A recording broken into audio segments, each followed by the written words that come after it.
Well, good Monday morning. Members will please come to the floor and take your seats.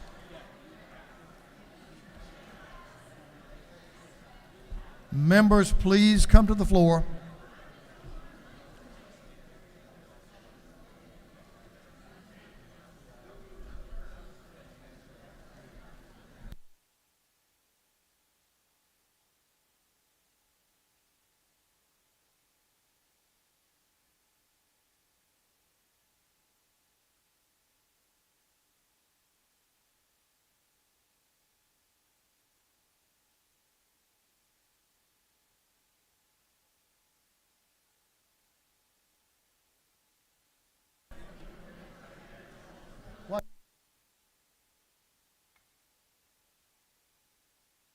Members will please come to the floor and take your seats. The hour of convening having arrived, all members will please take their seats. Mr. Clerk, will you ring the bell?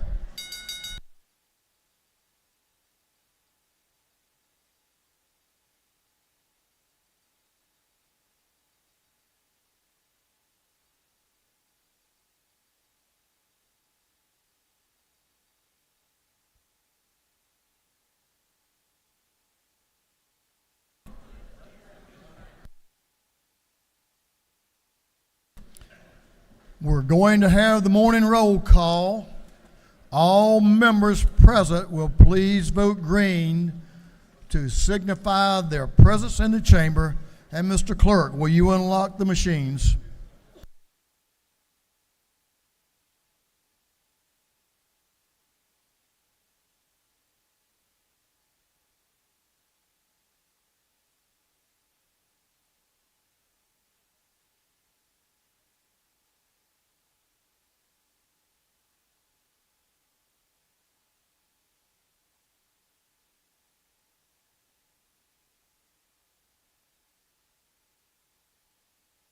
Have all members voted? We got you.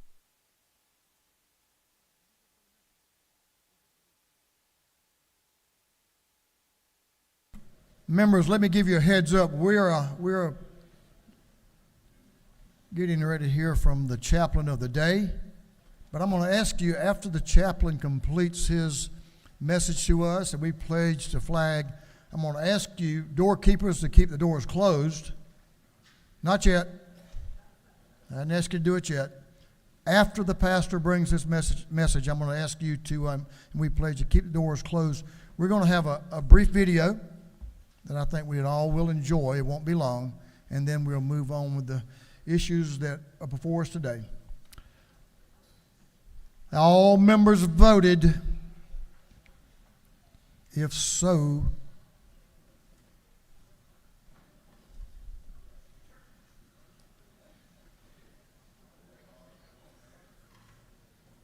all members have now voted.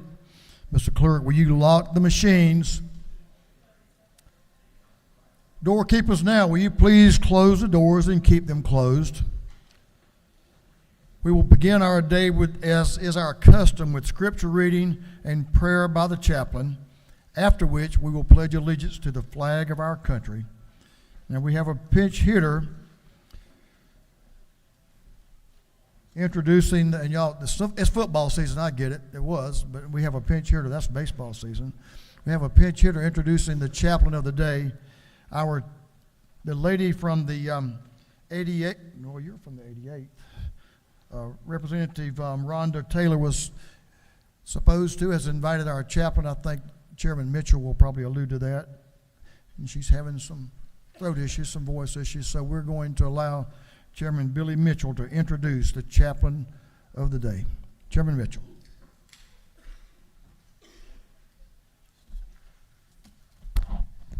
First of all, please be seated. You honor me with this standing ovation.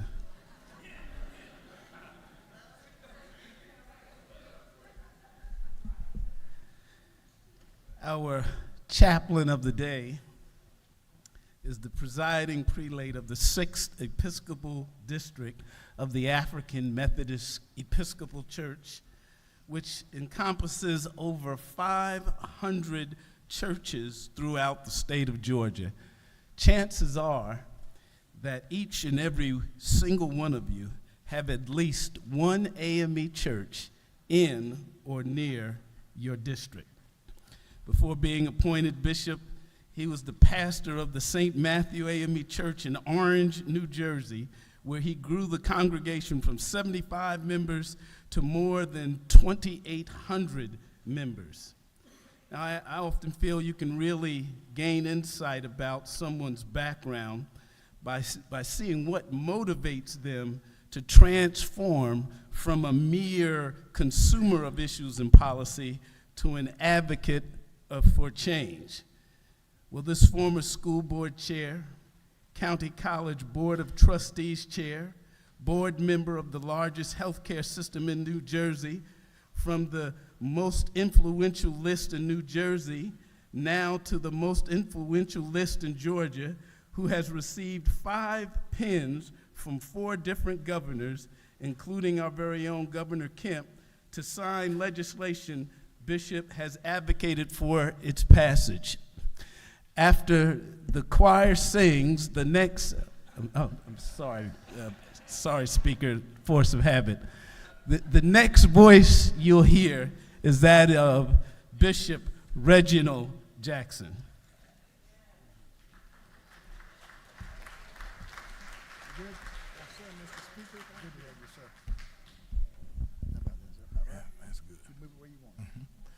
Speaker Burns and members of the House of Representatives, it's my delight and joy to be with you today. And I want you to know you are moving up on my prayer list because you all have to put up with Billy Mitchell.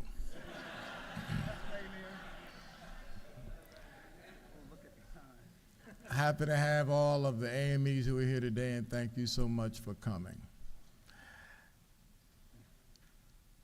In Matthew's Gospel, the 6th chapter and the 10th verse, we call this section the Lord's Prayer. And everybody knows the Lord's Prayer.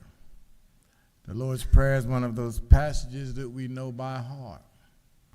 But in that prayer, Jesus says some words which I think are extremely important. These are words which help govern, shape, and define my ministry, and it's my prayer and hope that it will help define and shape your service to the state of Georgia. Listen to what he says. Your kingdom come, your will be done on earth as it is in heaven. These words are often overlooked and insignificant when we read or say the Lord's Prayer. We face a difficult and challenging time in our nation and in our state. Our people are polarized, our government is divided, and we need to find one common thing which will bring our people together, prayerfully unite our government, and help us to improve our state and our nation. And I believe that common theme is found in Jesus' words in the Lord's Prayer. Your kingdom come, your will be done. Imagine how much more we can accomplish if all of us have our minds centered on trying to bring about God's kingdom on earth. And I am aware that there are those who say that is idealistic, that it cannot be done. But that does not excuse us from the responsibility from seeking to make it real. My brothers and sisters, I hope that whatever legislation you propose, whatever legislation you vote on, that it would have this one common thing. Is this God's will? God, who is not a respecter of person, God who loves us all, wouldn't it be wonderful if the one thing that could bring us together would seek for us to try to bring about God's kingdom on earth? As the Old Testament prophets described it, when men beat their swords into plowshares and study war no more. When we come and when we reason together, when we have a common goal of doing God's will on earth. And there is a school of theological thought which I believe is errant and inappropriate and not biblically sound. But there are those who say that the scriptures don't speak the issues of government and justice. But that simply means you haven't read the scriptures well. Listen to what the word says in the Old Testament. He has shown you, O man, what is good, and what does the Lord require of you, except to do justice, love mercy, walk humbly with your God. For those of us who go to church, who worship every Sunday, and I know that's all of us, I have no doubt. I'm sure yesterday morning everybody was worshiping somewhere. But there's a passage in Amos which really, I think, calls us to task. Those of us who gather and go through worship. It's an indictment on our failure to worship but not serve. Listen to what it says. I despise your feast days. I have no regard for your solemn assemblies. Though you offer me grain offerings, I will not accept them. Take away from me the noise of your choirs, and the melodies of your stringed instruments I will not hear. But let justice run down like water, and righteousness like a mighty stream. We must not only praise God, but we must also serve God. We, in our own prayer time, must seek God's will and God's direction. It is my prayer that all of us will have a desire for God's kingdom to come on earth as it is in heaven. I assure you, if we don't get it right down here, we won't have a chance to get it right up there.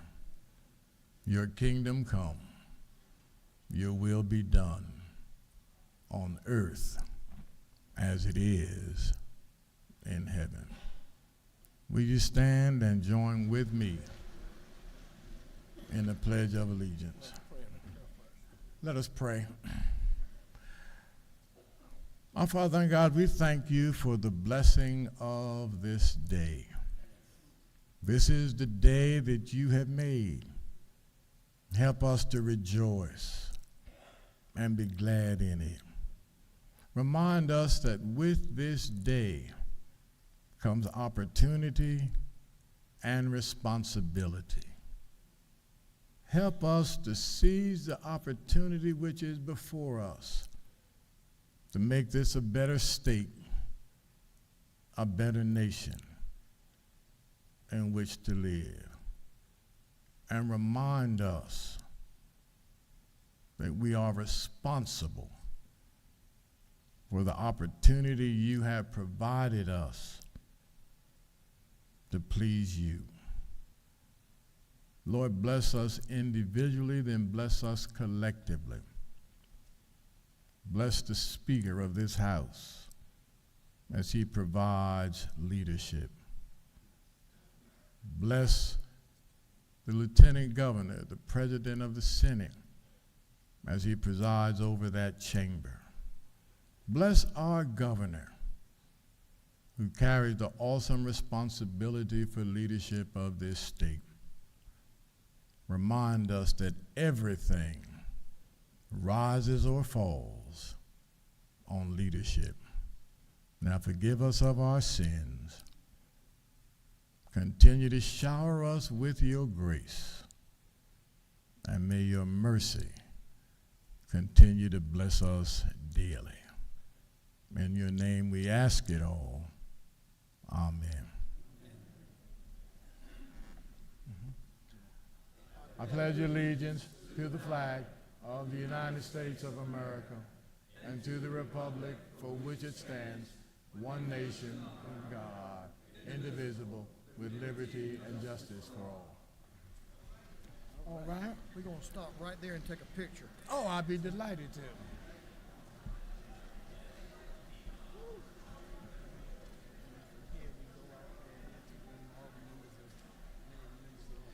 Thank you, Bishop Jackson, for that message. And thank you for many, many churches in our state. The AME churches are a powerful force. Thank you for your leadership there. Doorkeepers, you may unlock the doors, but I'm going to ask members to stay seated in the chamber just for a moment as we tee up a video. Important day, y'all. We're celebrating something today. There are a couple of you who were around and knew General James Oberthorpe by his first name, James Al Williams. We know you were there. So, Representative Williams, and called him by his first name. He was a good man. Is that what you said? So we all know that this great state was settled by General Oberthorpe in Savannah in 1733. So we're going to have a nice video as we celebrate Georgia Day, so important day in our history. If we have a quick video.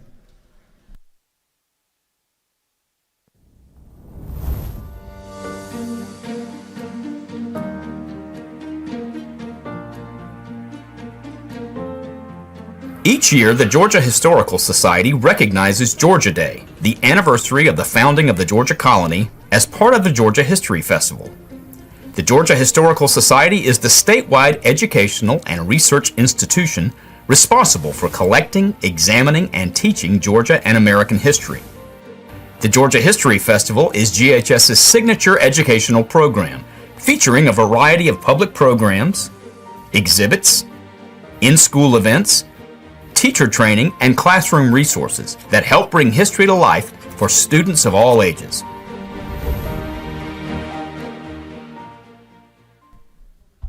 Thank you, members. The Georgia Historical Society does an outstanding job of cataloging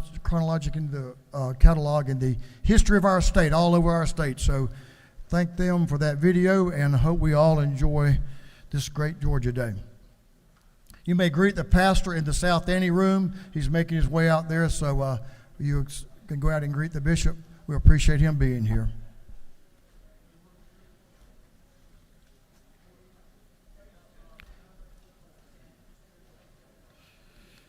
So, I don't know if I can...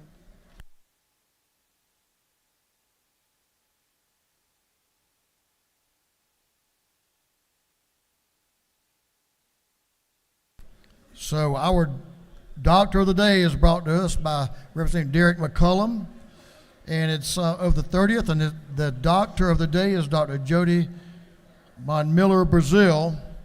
I probably didn't do very well with that name, but we certainly appreciate the service of our doctor of the day. So if you need the doctor of the day, they're downstairs. Take advantage of their services.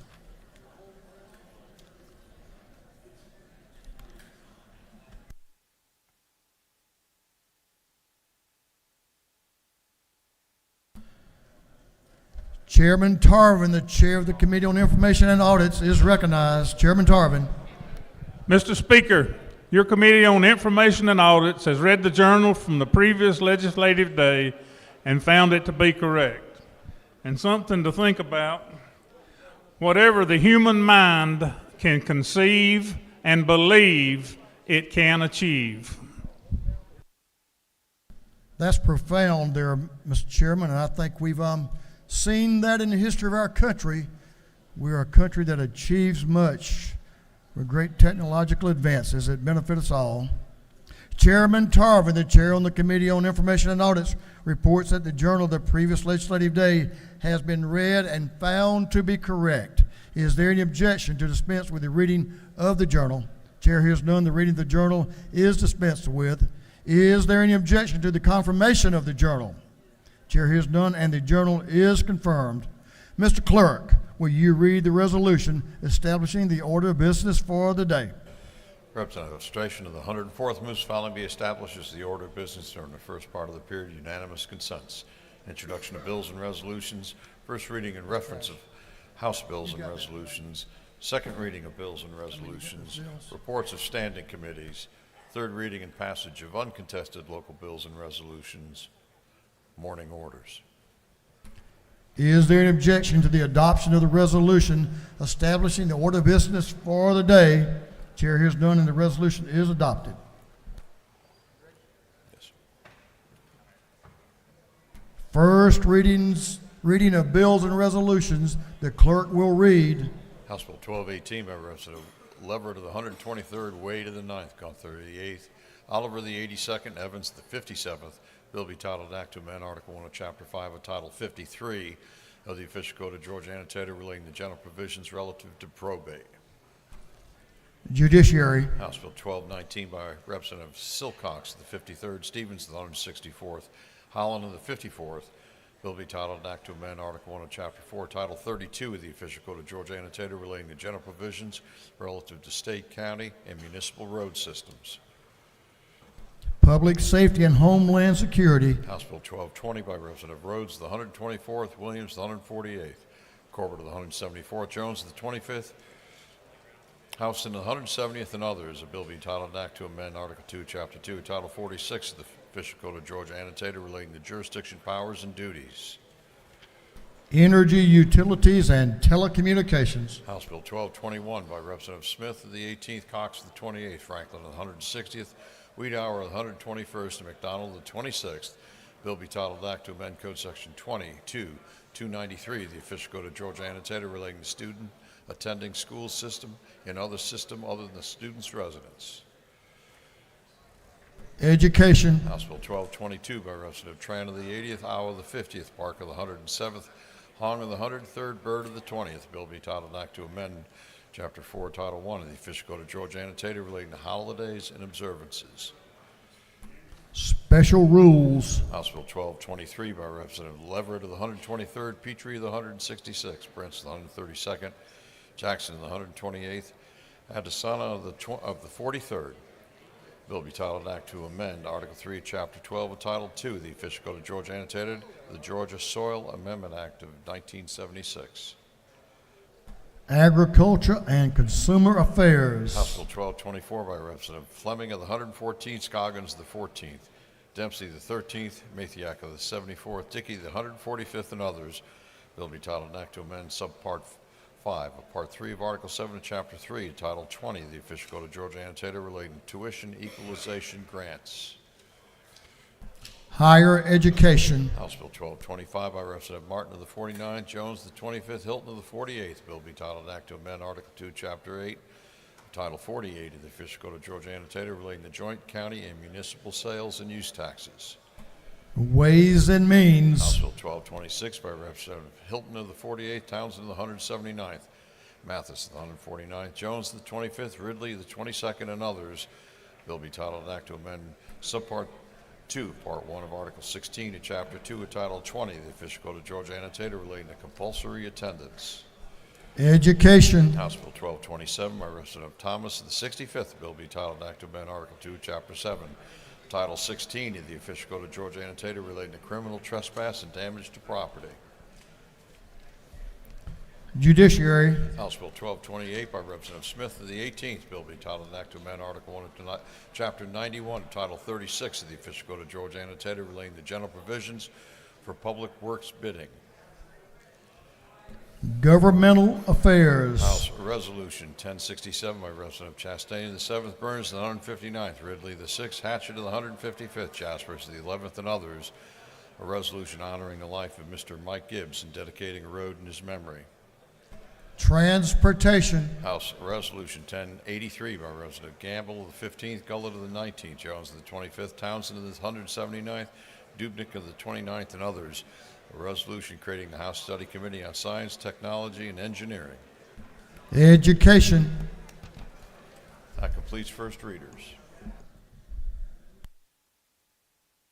Second reading of bills and resolutions. The clerk will read.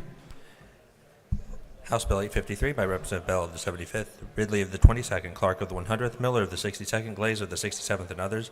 A bill relating to education. House Bill 854 by Representative Bell of the 75th, Burnell of the 77th, Jackson of the 165th, Paris of the 142nd, Jackson of the 128th. A bill relating to general provisions relative to foreclosure. House Bill 1188 by Representative Lott of the 131st, Powell of the 33rd, Hitchens of the 161st, Collins of the 71st, Vance of the 133rd. A bill relating to employment and training of peace officers. House Bill 1189 by Representative Taylor of the 173rd, Cannon of the 172nd, LaHood of the 175th.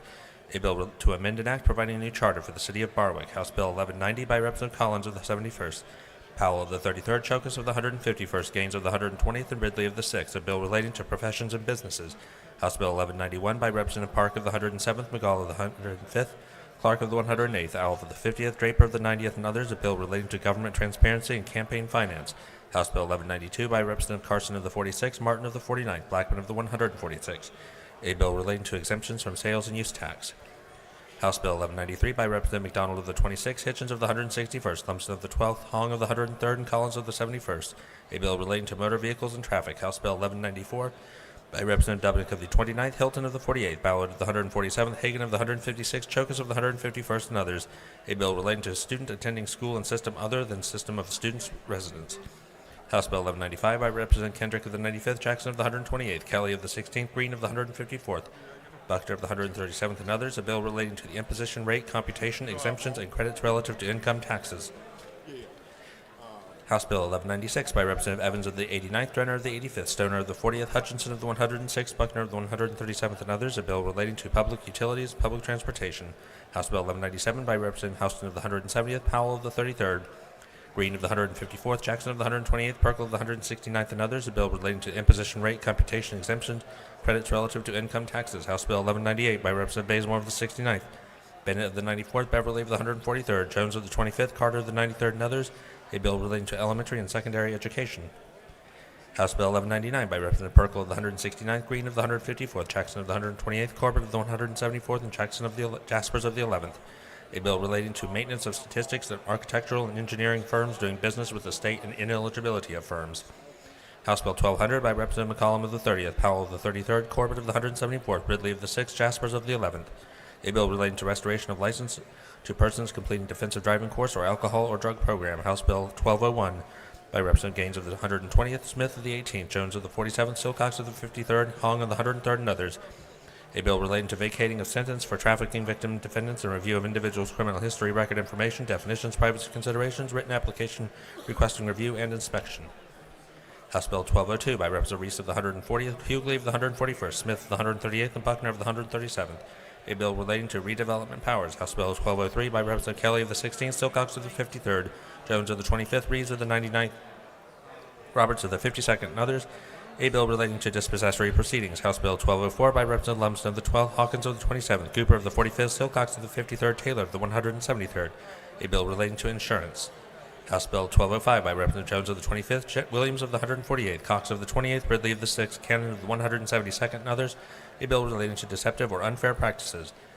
House Bill 1206 by Representative Lumsden of the 12th, Carson of the 46th, Gullett of the 19th, Gunter of the 8th, Scoggins of the 14th. A bill relating to unfair or deceptive practice in consumer transactions that are deemed unlawful. House Bill 1207 by Representative Fleming of the 114th, Petrie of the 166th, Washburn of the 144th, Silcox of the 53rd, and Cooper of the 45th. A bill relating to elections and primaries.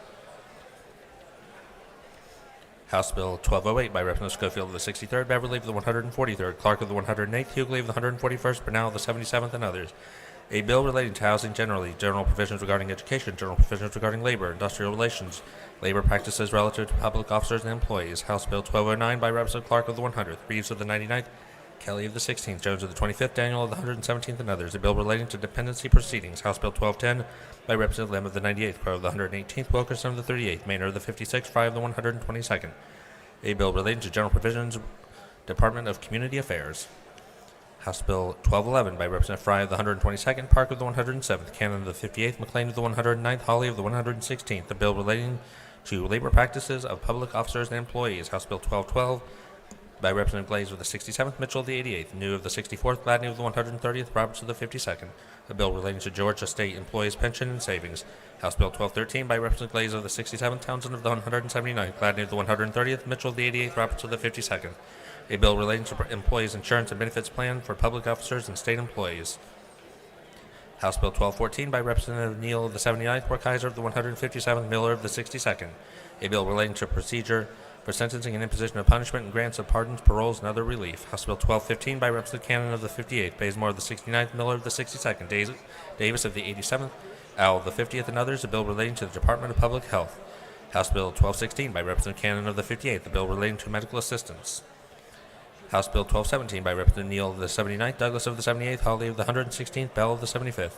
A bill to restrict and limit the powers of Clayton County to deny county services to a resident of such county on basis of any private debts owed by the resident to another private party. House Resolution 1040 by Representative Gullett of the 19th, Kelly of the 16th, New of the 64th, Montana of the 17th, and Smith of the 18th. A resolution honoring the life of Mr. Samuel Thomas Clark and dedicating a road in his memory. House Resolution 1041 by Representative Washburn of the 144th, Powell of the 33rd, Cox of the 28th, Stevens of the 164th, McCollum of the 30th, and others. A resolution proposing an amendment to the Constitution so as to provide that the governing authority of any county or consolidated government shall be authorized to adopt an alternative method of appraisal and assessment of real property located within such county for taxation. House Resolution 1042 by Representative Leverett of the 123rd, Demonstration of the 104th, Gunter of the 8th, Smith of the 18th, Reeves of the 99th, and others. A resolution creating the Joint Study Committee on Judicial System Compensation. House Resolution 1043 by Representative Hilton of the 48th, Daniel of the 117th, Vance of the 133rd, McCollum of the 30th, Camp of the 135th, and others. A resolution applying to the United States Congress to call a convention under Article 5 of the Constitution of the United States limited to proposing an amendment to the Constitution to set a limit on the number of terms that a person may be elected as a member of the United States House of Representatives and to set a limit on the number of terms that a person may be elected as a member of the United States Senate. House Resolution 1066 by Montana of the 17th, Sains of the 180th, Hilton of the 48th, Gullett of the 19th, Thomas of the 21st, and others. A resolution expressing support for the Iranian people's desire for a democratic, secular, non-nuclear Republic of Iran, condemning violations of human rights and state-sponsored terrorism by the Iranian government. Senate Bill 205 by Senator Williams of the 25th, Robertson of the 29th, Anderson of the 24th, Hickman of the 4th, Albers of the 56th, and others. A bill relating to licenses for funeral directors and embalmers. Senate Bill 362 by Senator Hodges of the 3rd, Still of the 48th, Summers of the 13th, Eccles of the 49th, Robertson of the 29th, and others. A bill relating to state government. Senate Bill 406 by Senator Dixon of the 45th, Robertson of the 29th, Anna Duarte of the 31st, Brass of the 28th, Albers of the 56th, and others. A bill relating to statewide first responder building mapping information system. Senate Bill 410 by Senator Kirkpatrick of the 32nd, Walker of the 3rd of the 20th, Robertson of the 29th, Payne of the 54th, Anna Duarte of the 31st, and others. A bill relating to licensing of veterinarians and veterinary technicians generally, through second readers.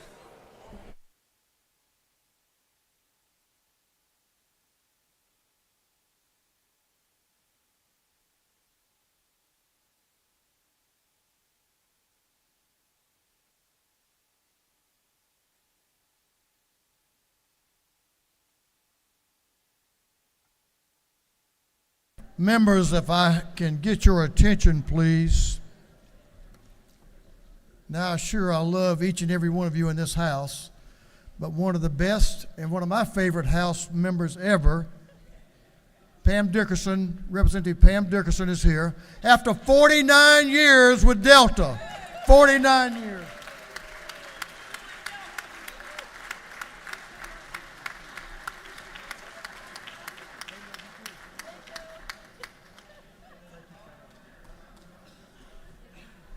She's the best.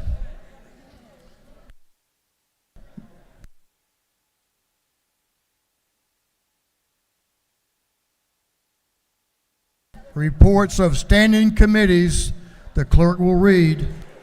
Representative Carpenter of the 4th District, Chairman of the Committee on Creative Arts and Entertainment, submitted the following report. Mr. Speaker, your Committee on Creative Arts and Entertainment has had under its consideration the following bill of the House, instructing me to report the same back to the House. Following recommendation, House Bill 549 do pass. Respectfully submitted, Representative Carpenter of the 4th District, Chairman. Representative Beth Camp, the 135th District, Chairman of the Committee on Intergovernmental Coordination Local, submitted the following report.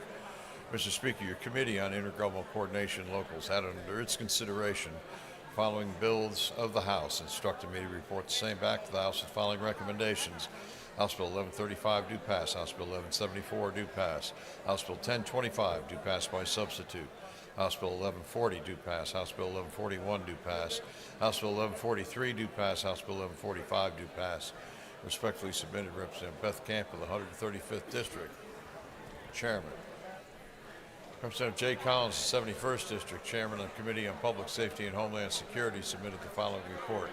Mr. Speaker, your Committee on Public Safety and Homeland Security has had under its consideration the following bill of the House, instructed me to report the same back to the House with the following recommendations. House Resolution 1019 do pass. Respectfully submitted, Representative Jay Collins, the 71st District, Chairman. That completes the reading of the reports of standing committees. Thank you, Mr. Clerk.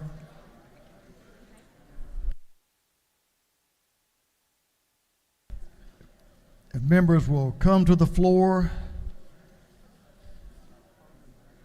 and take your seats, we do have a local calendar. A local calendar. We have 5 bills on the local calendar that relate to homestead exemption, and as we all know it, they require a 2/3 roll call vote for passage. Mr. Clerk, will you read the local calendar?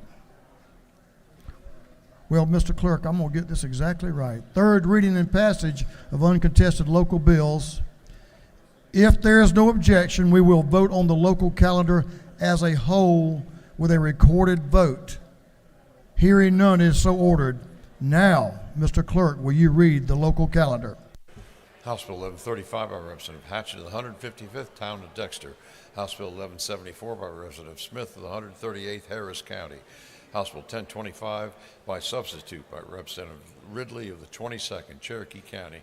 House Bill 1140 by Representative Smith of the 18th Haralson County. House Bill 1141 by Representative Hagan of the 156th Telfair County. House Bill 1135 by Representative Hagan of the 156th Telfair County. House Bill 1145 by Representative Scoggins of the 14th Bartow County.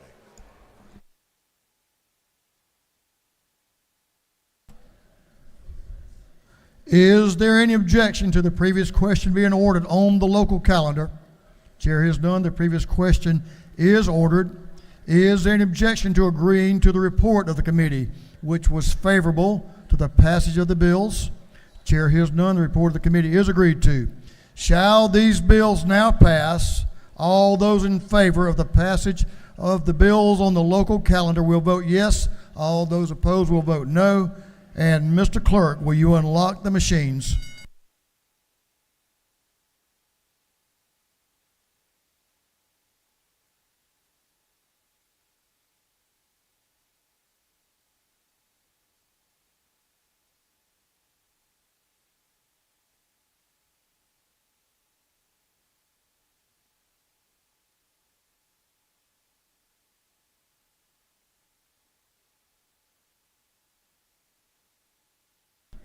Have all members voted?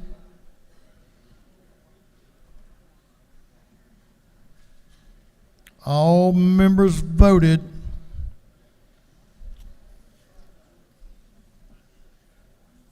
Let me get in there. If so, Mr. Clerk, will you lock the machines? On the passage of the local calendar, the yeas are 158, the nays are 0. These bills, having received the requisite constitutional majority, are therefore passed. For what purpose does Chair Lady Camp rise? To make a motion. State your motion. I'd like to make a motion to immediately transmit the local calendar to the Senate. Representative Camp moves that the local calendar be immediately transmitted to the Senate. Is there objection? Hearing none, it is so ordered.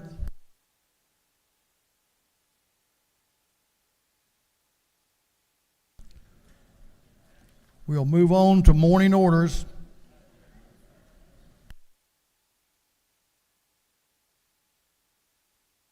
I know we have a lot of groups in the gallery. So we have a whole slew of morning orders. So members, you will have 1 minute to present your morning order, 1 minute, and I hope you'll abide by the light system. We'll begin with Representative Debbie Buckner for a morning order. Representative Buckner.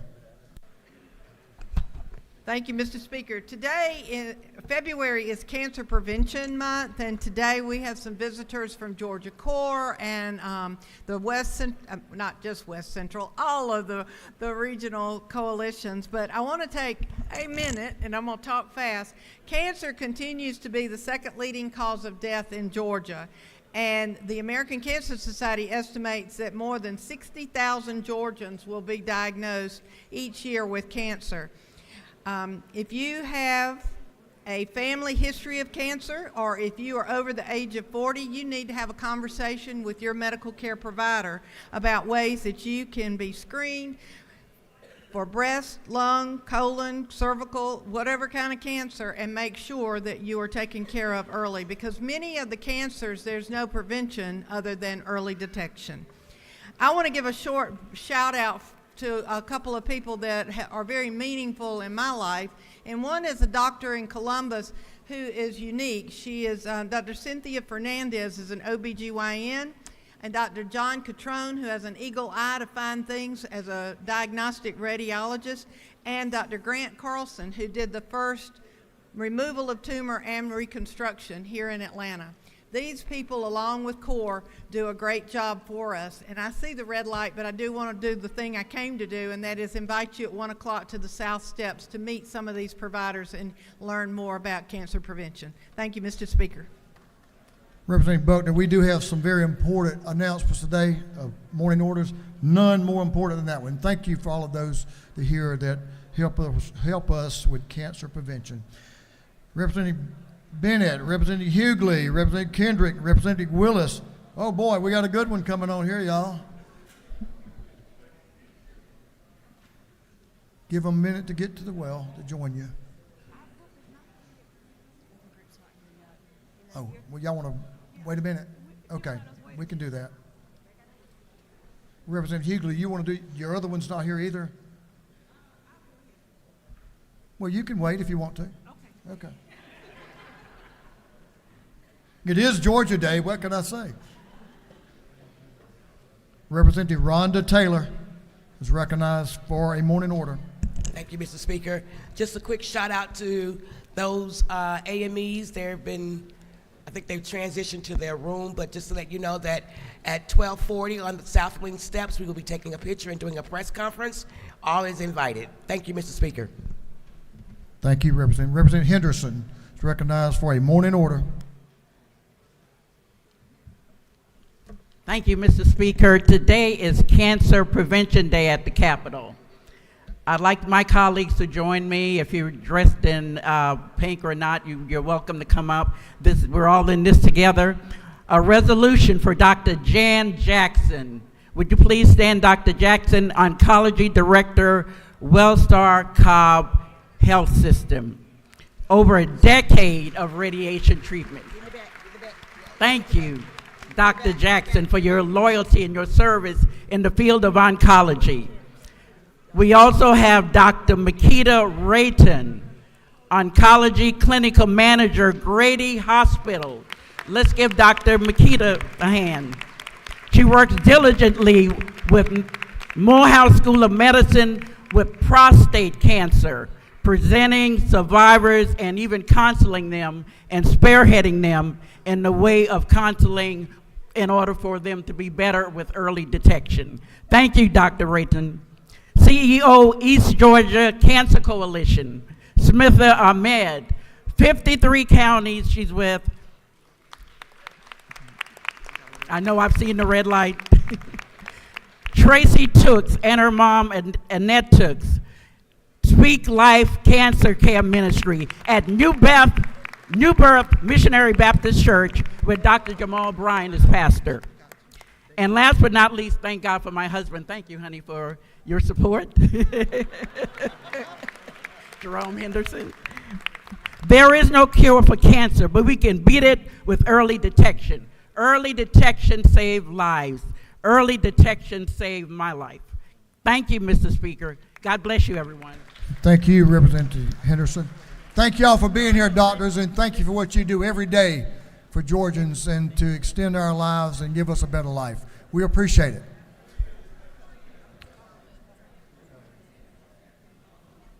Representative Bennett, Representative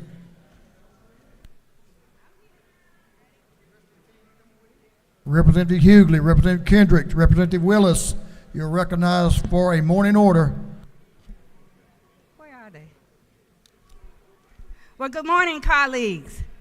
This is the day I know you all have been waiting for. It is Alpha Kappa Alpha Day at the Capitol. I'm joined with my colleagues who are members of this esteemed sorority. We have with us today some very special guests. I'd like to recognize our current regional director, Ms. Tiffany Moore Russell, Esquire. Our former regional director, Mrs. Lucretia Payton Stewart. My next former regional director, Mrs. Carolyn House Randolph. And our second vice president, won't you stand and join us? This is a resolution recognizing Carolyn also, Mrs. Randolph, is also the international secretary to our esteemed organization, AKA. Stand up again. And we have our second vice president, and I want her to stand once again. She's an international officer. Okay, Mr. Speaker, thank you so much, and we will continue to recognize the sorors in the gallery. Won't you please stand? We've got over 200 people here with us today. They are spread between the Senate and the House, and we have 10,000 members in Georgia. Thank you. Thank you, Mr. Speaker. Thank you, and welcome to the People's House. Glad to have you. Representative Park Cannon, Representative Tanya Miller, Representative Nulowitz, and Representative Barnes. If you hold just for a moment.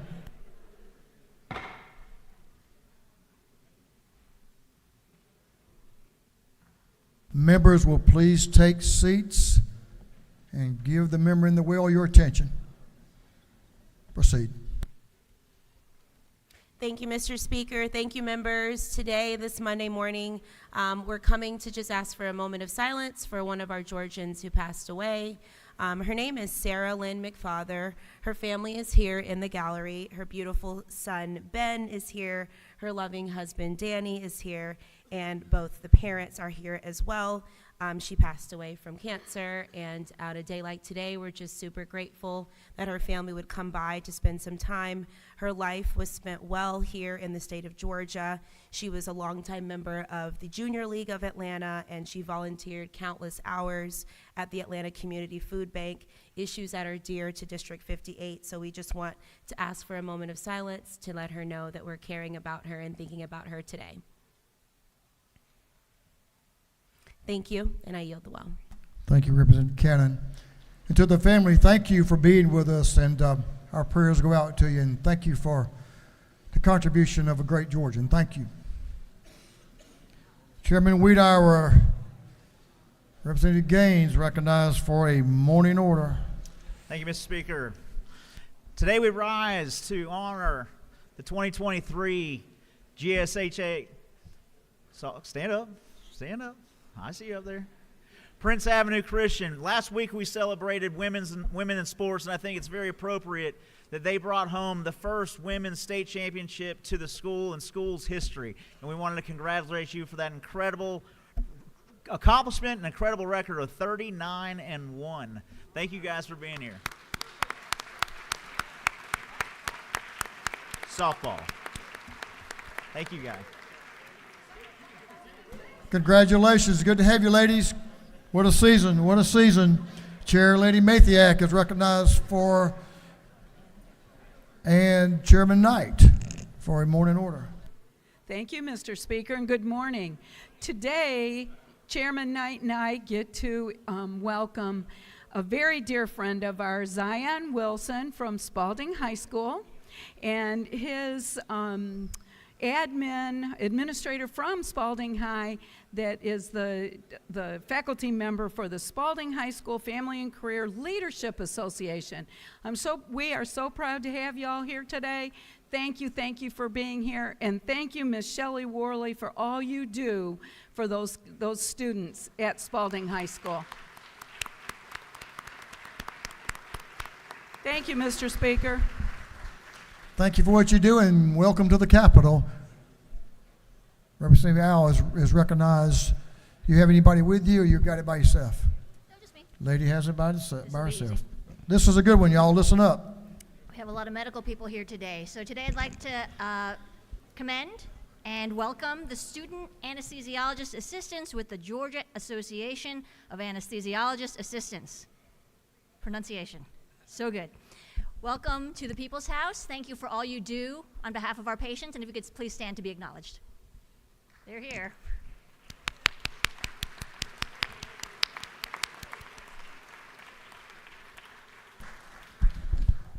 Thank you all for what you do. You're a great profession. We have some members here where they speak and put you to sleep too. I can assure you of that. I've heard them. Chair Lady Silcox is recognized for a morning order. Thank you, Mr. Speaker. Today is Transit Day also at the Georgia Capitol. Representatives from all our transit agencies are here.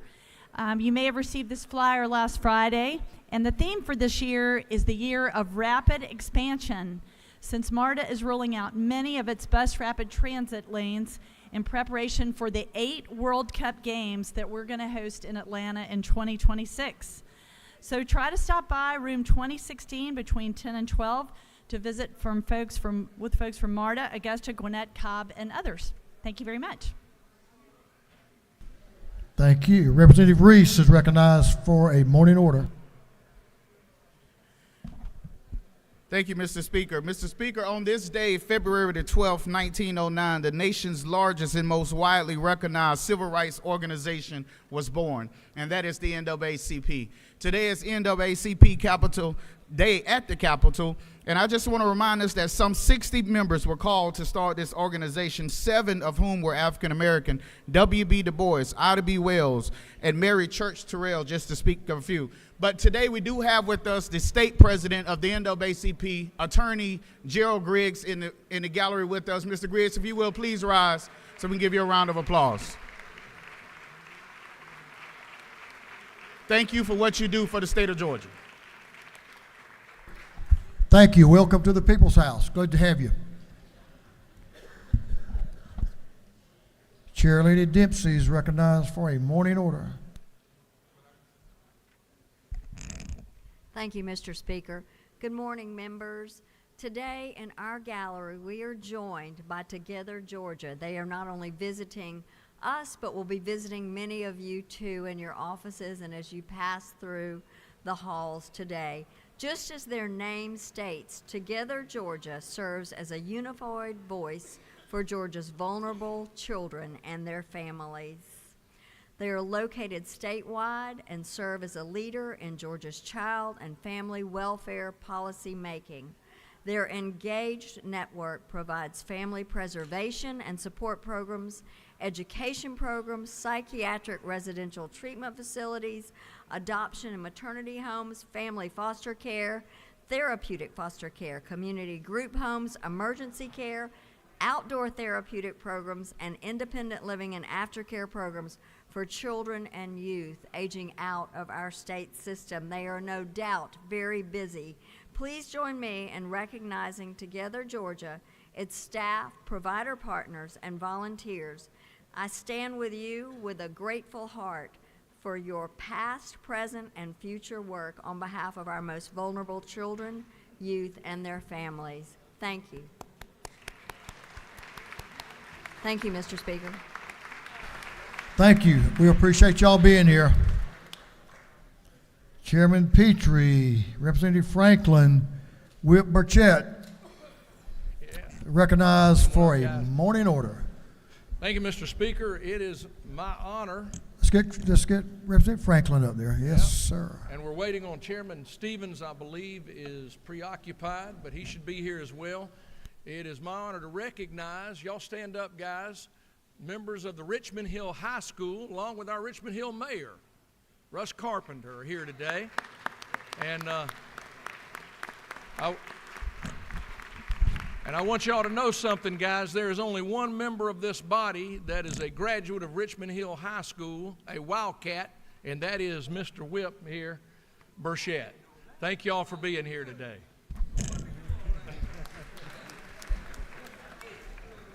Mayor, you have a great community there. Richmond Hill's got a lot of wonderful things going on. And thanks for bringing these young people to be with us. And welcome to the People's House. Glad to have y'all. Representative Martinez and Representative Fleming. Thank you so much, Mr. Speaker. It's a great day in Georgia. It's a great day, especially in the great city of Loganville. Any volleyball fans in the house? Yes, we do. Mr. Speaker, I want to recognize the Loganville Christian Academy varsity volleyball team, girls, the girls team that won the 2023 Georgia Independent Athletic Championship. Welcome into the house. With a record of 41-2. And it's made up with an all-star lineup of Emerson Diaz, Ella Morris, Maida Husband, and Sydney Stewart up there in the gallery. Also the GAA Player of the Year, Co-Player of the Year, Miss Emma Murphy. Join me in wishing them the best. Thank you. Thank you, Mr. Speaker. Yeah. Hey, that's strong. Thank y'all. Congratulations. Thanks for being here. Thank you, Representative. Representative Hughley.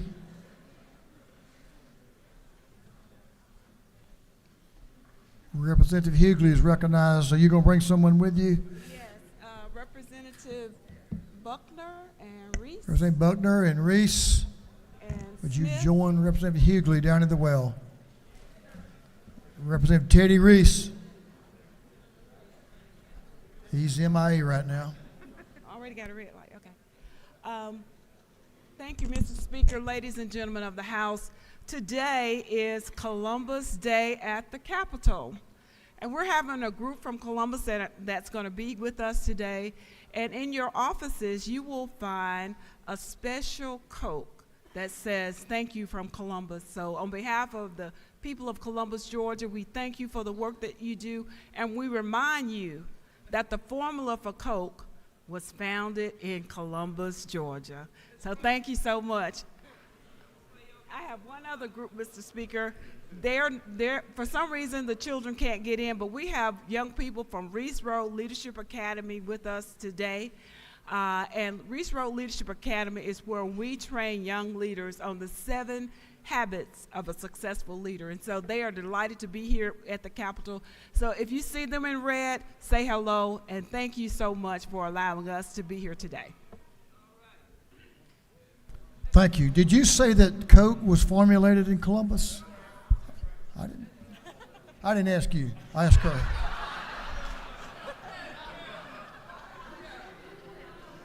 I didn't know that. Did you know that, Representative Williams? Did you know that? I didn't know that. Well, we have one more. I've been saving the best to last. It's the most interesting combination that's coming to the well. So Representative Hagan and Representative Williams are recognized for morning on. I can't wait. Thank you, Mr. Speaker.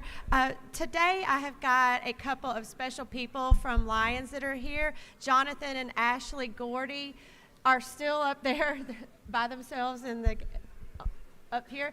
They're here because their son Noah is a page, but Representative Williams and I wanted to acknowledge them because Jonathan is the director of the Southeast Georgia Soapbox Derby, and his wife Ashley is a volunteer. Would y'all hold just a minute? This is important. Thank you, Mr. Speaker. I knew. Can I send somebody in the room and bring them out here? But thank you all, and I'm announcing my intention to race Lisa for Southeastern Georgia America Championship. She has no chance, but we'll do the best she can. I accept your challenge and feel confident about my odds. So you guys are going to race? We actually raced last year, Mr. Speaker, and I don't think Representative Williams wants me to share the results of that race at this time. Yeah, right. Thank you, Mr. Speaker. Representative Williams, I appreciate you being a gentleman. Ladies first, right? No doubt about it. You didn't have a chance. That completes our morning orders.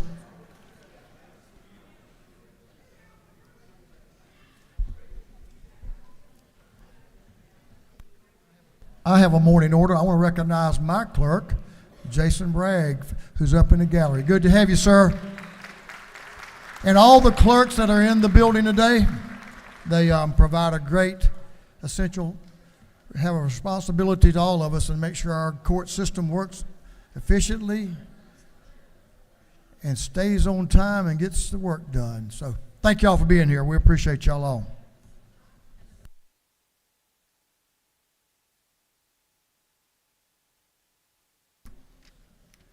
Okay, we're moving on to the rules calendar. We'll move on to the rules calendar. The clerk will read the caption to HB 1033-1033. House Bill 1033 by Representative Leverett of the 123rd and others to be entitled an act to amend Chapter 5 of Title 16 of the Fiscal Code of Georgia annotated relating to crimes against the person so as to provide for protections for utility workers. This bill having referred to the Committee on Judiciary Non-Civil, that committee recommends that this bill do pass by committee substitute. Chairman Leverett is recognized to present the bill. Thank you, Mr. Speaker. Ladies and gentlemen of the House, it's my pleasure today to present to you House Bill 1033. This is the Utility Worker Protection Act. You may recall from last year, this act follows up a bill we passed last year to protect our state's critical infrastructure. That was HB 227, which this body passed by an overwhelming margin. That bill protected the infrastructure, the machinery and equipment that is essential to providing the utility services that we all depend upon so much. This bill protects the men and women who maintain and keep up that infrastructure. And this is not just intended to fight some possible future anticipated evil. This is something that's happening right now as we speak and has been happening. Acts of violence against utility workers are becoming more commonplace. We heard testimony in committee about a line worker who was dragged in his car for about 100 yards. We heard testimony from a railroad engineer who was shot at while he was in a moving train. This kind of thing has been happening and it's continuing to happen, and we need to protect these folks who are so vital to our enjoying these various utility services that we depend upon so much. So this bill seeks to combat this evil by increasing the potential penalty for certain crimes if they are committed against a utility worker who is in the course or scope of performing his duties at the time of the crime.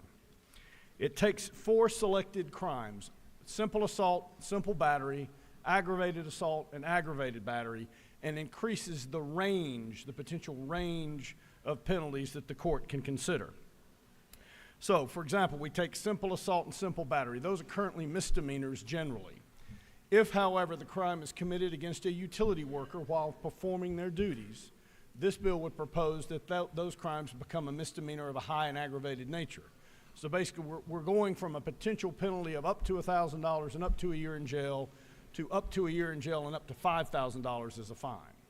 With respect to aggravated assault and aggravated battery, those are felonies. The current penalty is from 1 to 20 years. Under this bill, if that crime is committed against a utility worker who is performing their duties at the time, then the potential penalty would be 3 to 20 years. We believe this addresses a very immediate and imminent need. We need to protect our state's utility workers. We made some changes in committee to try to expand the scope of the workers that it would protect.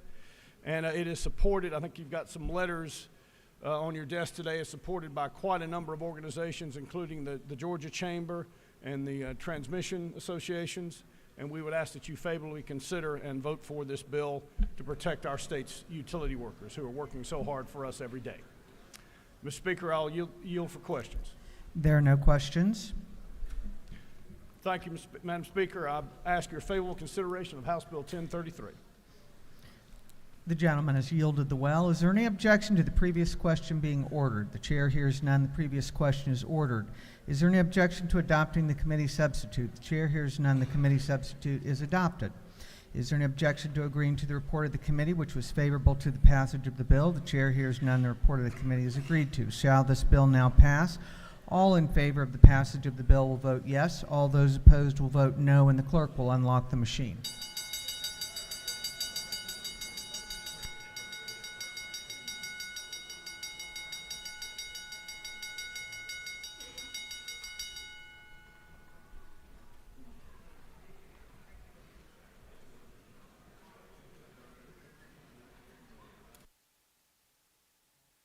Have all members voted?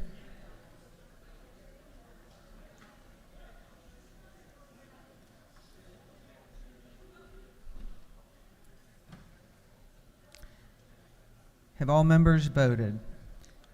If so, the clerk will lock the machine. On the passage of the bill, the yeas were 161, the nays were 0. The bill, having received the requisite constitutional majority, is therefore passed.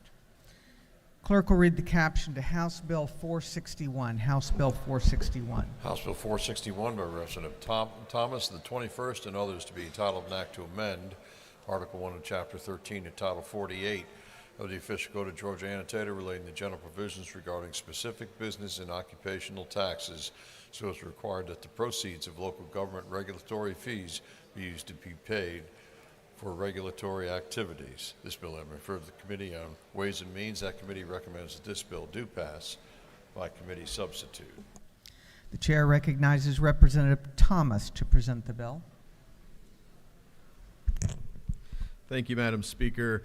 Today I rise to present House Bill 461, LC number 500693S.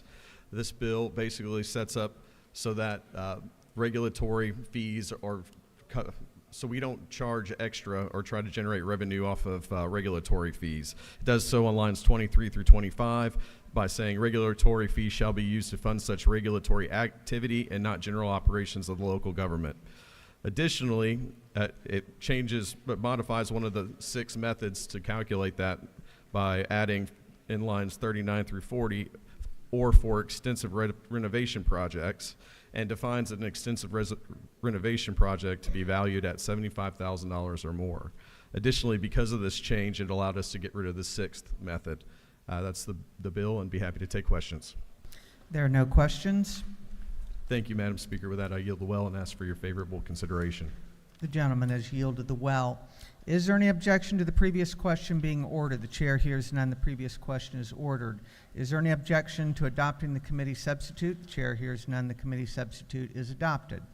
Is there any objection to agreeing to the report of the committee, which was favorable to the passage of the bill? The chair hears none. The report of the committee is agreed to. Shall this bill now pass? All in favor of the passage of the bill will vote yes. All those opposed will vote no, and the clerk will unlock the machine.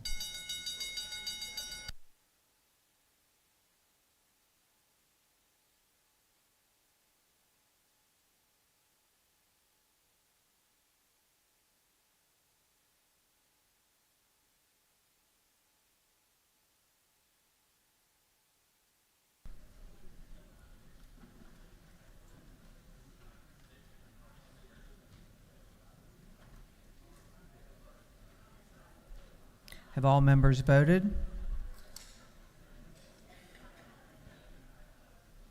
Have all members voted? If so, the clerk will lock the machine. On the passage of the bill, the yeas were 163, the nays were 0. The bill, having received the requisite constitutional majority, is therefore passed.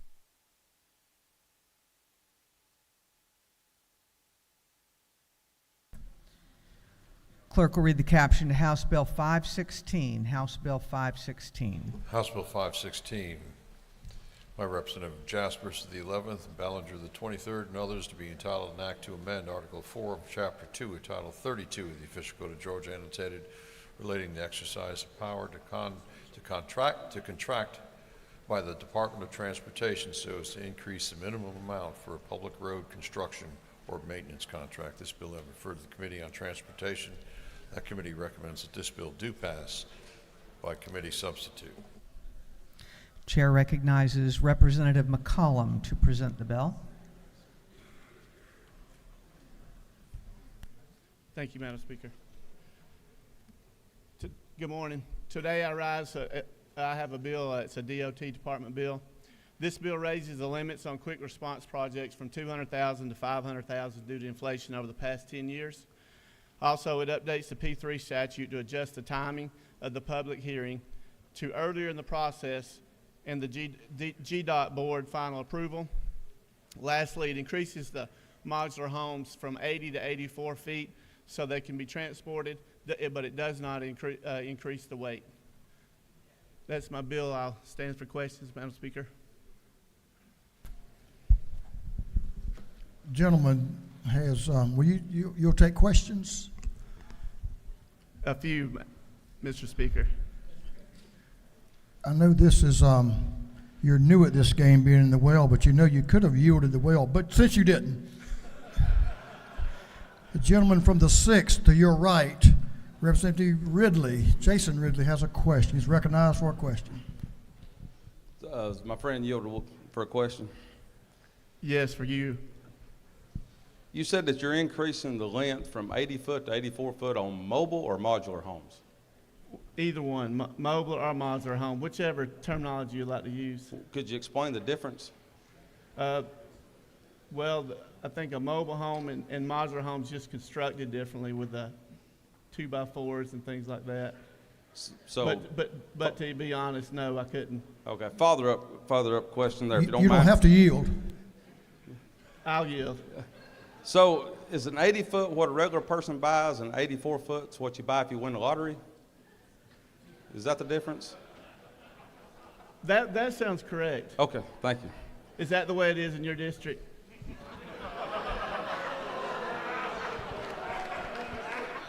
We prefer single wides. Touche. I think he'll, I don't think he has any more questions. But let's see. I know there's a gentleman here that knows a lot about this subject matter, and he's right in front of you. Whip Burchett, do you have a question? Does the gentleman yield? For my whip, I do. Thank you. Thank you for bringing the bill. Waycross is having multiple modular home manufacturers. This is a very significant bill to us. One question. What is the effective date on this bill? Oh, well, it'll take effect on July the 1st unless the governor does a bill signing personally for me. He's just going to do a bill signing for you? Well, I don't know. I'm just saying if he doesn't, it'll take effect on July the 1st. Oh, okay. Yeah. Thank you, Mr. Speaker. Thank you, Mr. Whip, that's assuming it passes here first, I guess. That's right. That is true. Just checking. Now, I know this gentleman also understands a lot about length because he's not real tall, but he knows about length. Let's see. Chairman Corbett is recognized for a question. Thank you, Mr. Speaker. Does the gentleman yield? I do, Mr. Chairman. On line 103, it says all laws and parts of laws in conflict with this act is repealed. Can you tell me what we are repealing? What we're repealing? Yes. Well, in committee, we went over this, so I'm hoping we already know what it's repealing. Do you mean we all have to look at the tape of committee to figure out what we're repealing? Is that what you're saying, sir? Gentleman, well, Mr. Speaker, if you say so. I'm just trying to understand the bill is what I'm trying to do. Will you yield for another question?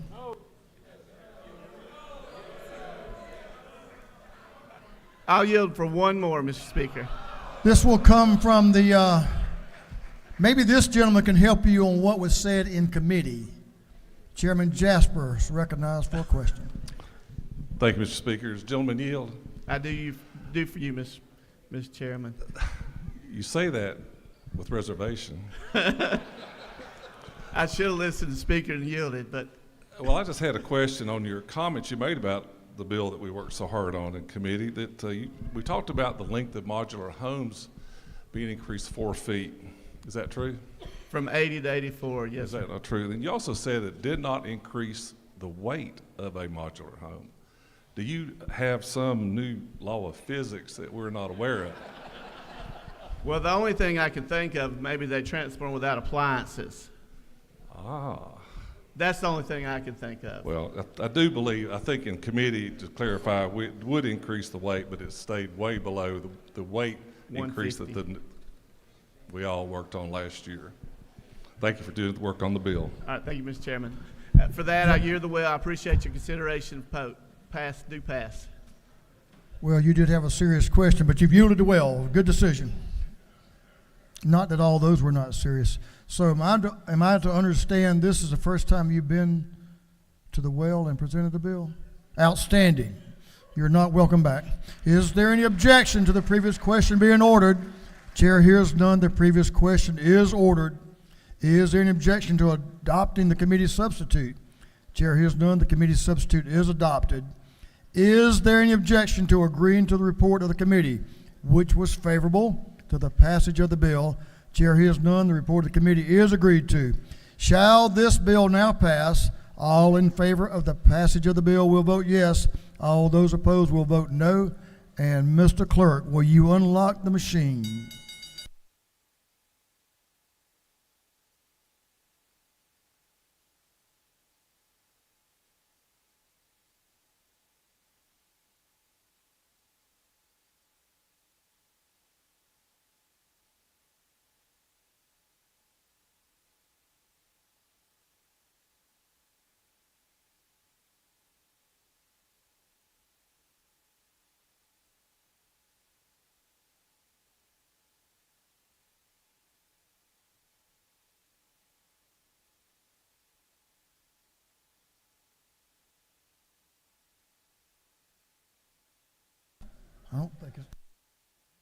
I don't think it's going to make it, Chief. Have all members voted? All members voted. It is his first bill. All members voted. If so, the clerk will lock the machine on the passage of the bill. House Bill 516, the yeas are 167, the nays are 2. The bill, having received the requisite constitutional majority, is therefore passed. Congratulations.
Mr. Clerk, will you read the caption to House Bill 977? 977.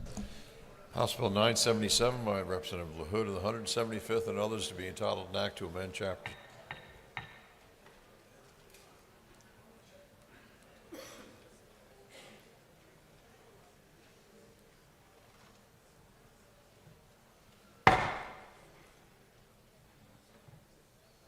Please take your conversations to the ante room. Some of us are interested in hearing. Thank you, members. Mr. Clerk. House Bill 977 to be entitled an act to amend Chapter 2, Title 21 of the Official Code of Georgia annotated relating to primaries and elections generally so as to expand the number of contests subject to risk-limiting audits. This bill having been referred to the Committee on Governmental Affairs, that committee recommends that this bill do pass by committee substitute. Members, here's our posture on the wisdom of the Rules Committees pursuant to Rule 33.3. Debate shall be limited to 1 hour on HB 977.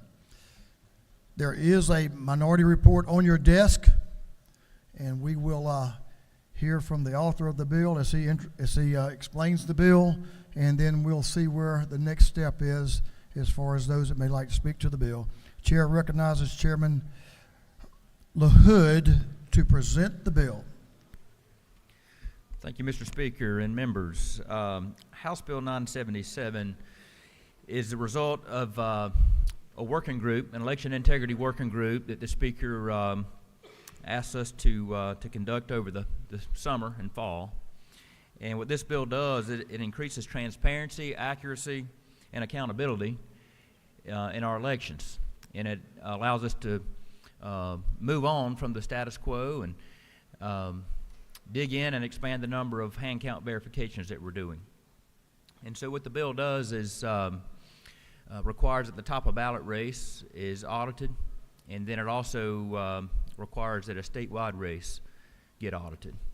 And the statewide race that will be audited will be decided by the governor, the lieutenant governor, the Speaker of the House, and the minority leader from each chamber. And the decision will need to be made by 11 a.m. on the Thursday following the election. And additionally, on line 66, the bill says that nothing in this code section shall prevent an additional election from being audited if the election superintendent deems that to be necessary. Mr. Speaker, that is a summary of the bill, and I'll be glad to take questions if there are any. The gentleman has no questions. All right, thank you, and I appreciate your favorable consideration. Yield the will. Will Park weighs on the minority report. Is that correct, sir? We have no speakers on this proposition. Is there an objection to the previous question being ordered? The chair hears none. The previous question is ordered.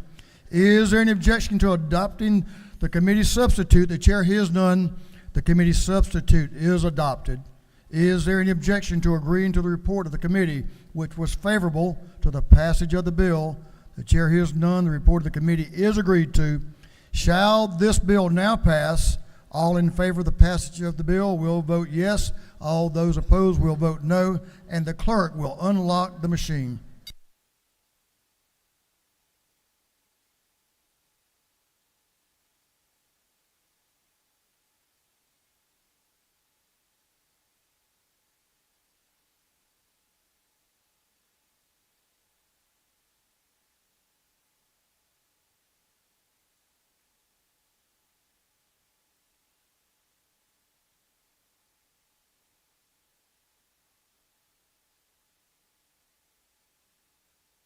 Have all members voted?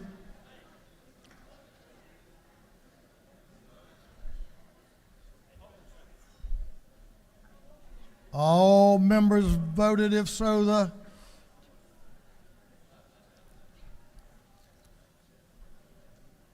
clerk will lock the machine. On the passage of the bill, the yeas, House Bill 977, the yeas are 164, the nays are 3. The bill, having received the requisite constitutional majority, is therefore passed.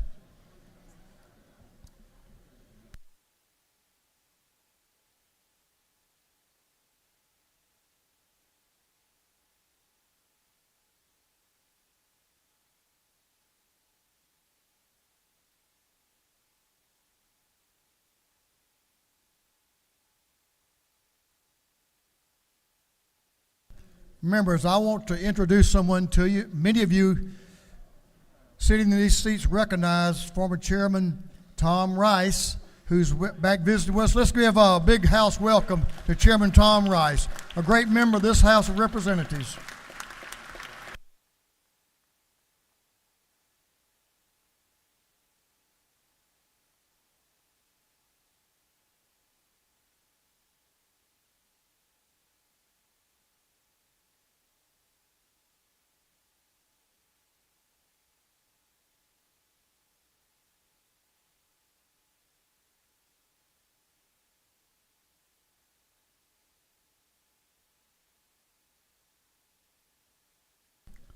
Mr. Clerk, will you read the caption of House Bill 809? House Bill 809 by Representative Paulo, 33rd, to be entitled an act to amend Chapter 28 and Title 43 of the Official Code of Georgia Annotated relating to occupational therapists, so as to authorize occupational therapists to perform dry needling as a physical agent modality if certain training and education requirements are met. This bill having referred to the Committee on Health. The committee recommends that this bill do pass. The gentleman from up on the lake in Hartwell, Georgia, is recognized to present the bill. Chairman Alan Powell. Thank you, Mr. Speaker, and ladies and gentlemen of the House. This morning, I bring to you the Occupational Therapist Dry Needling Bill. It's a fairly simple bill. It just changes the scope of practice for occupational therapists. It allows them to do the procedure of dry needling. This is all currently being done by, of course, acupuncturists and physical therapists. Dry needling is that procedure where they use needles, the little thin needles that some of us don't even like a needle, but you can get along with them. And it takes the knots out of muscles. It puts criteria in there for extended education, such as what the physical therapists go through. A footnote to that, they had been asked to their licensing board about doing this, and upon consultation with the Attorney General, the Attorney General said it needed to be legislatively changed, and that's what I bring to you today. And I would certainly appreciate your support for this bill.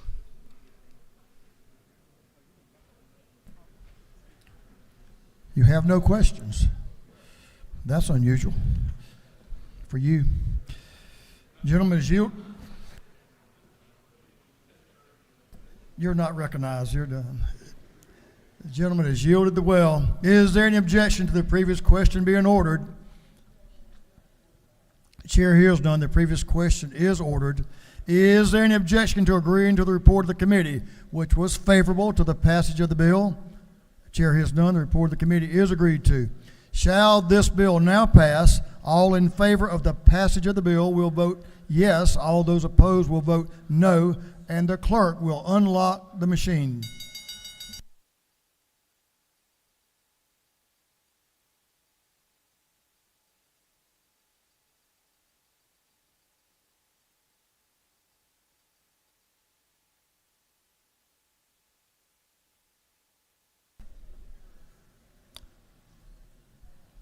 Have all members voted?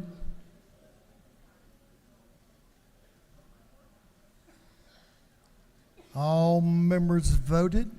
If so, Mr. Clerk, will you lock the machine?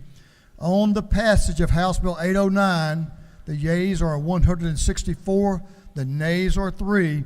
This bill, having received the requisite constitutional majority, is therefore passed.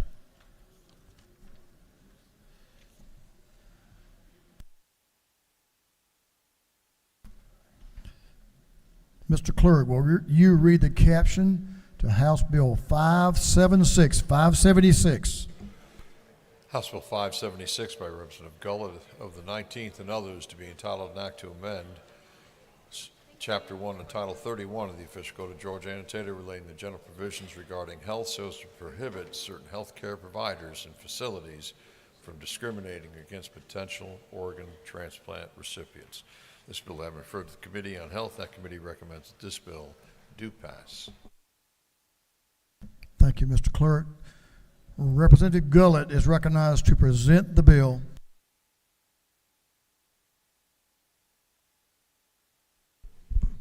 Thank you, Mr. Speaker. Members, today I rise to present House Bill 576. Like many of you, I've witnessed firsthand the profound impact of our healthcare decisions on real lives. It's a responsibility that we carry with great care, and it brings me here today to present this bill. Representative Rick Williams, now Senator Rick Williams, passed legislation that some of you might remember.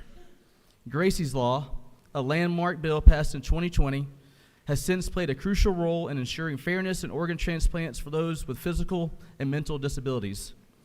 This bill seeks to expand upon the spirit of Gracie's Law by ensuring that COVID vaccination status is not a sole barrier to an organ transplant.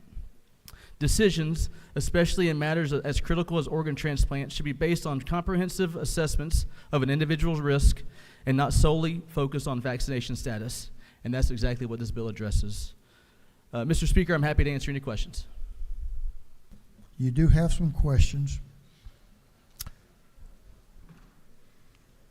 Representative Gamble, right out in front of you, has a question. Gentleman's recognized for a question. Thank you, Mr. Speaker. Does the gentleman yield? I do, thank you.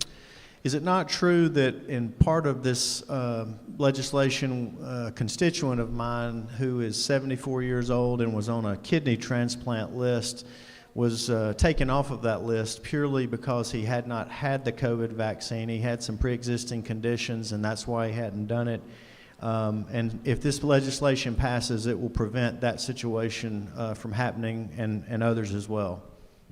Yes, that's right, and I really appreciate you telling us that story and telling me that story. That's really the nexus for this bill. As we have found out, the American Journal of Transplantation did a survey in 2022 of 141 unique transplant centers, and it showed about 36% of the centers reported implementing a vaccine mandate, and most often they cited administrative and legal considerations for their decision, not so much the well-being of the patient. So thank you for that question. Gentleman, yield for further question? I do. Representative Lisa Campbell, is recognized for a question to your left. Thank you, Mr. Chairman. Does the gentleman yield? I do. I'm curious to know, in the current law, the broader context for organ transplant, are there other diseases that are considered when prioritization on organ transplant lists are compiled, and so would this carve out be exclusive for COVID only? It's for the COVID only the COVID vaccination. But there are other diseases that are currently allowed in consideration for prioritization of organ transplants, is that correct? This bill only addresses the COVID vaccination. That's right. If the gentleman will allow, I think I'm understanding that part. What I'm not clear on is, are there other diseases that are currently included in the consideration for priority of organ transplants? I'm sure that there are. However, okay. My bill addresses only the COVID vaccination status. Okay, thank you. And as a sole basis for the decision, not additional basis for the decision. Thank you for the clarification. Sure. I'll answer one more, Mr. Speaker. Okay, to your right, Representative Chairman Martin has a question. Representative Martin.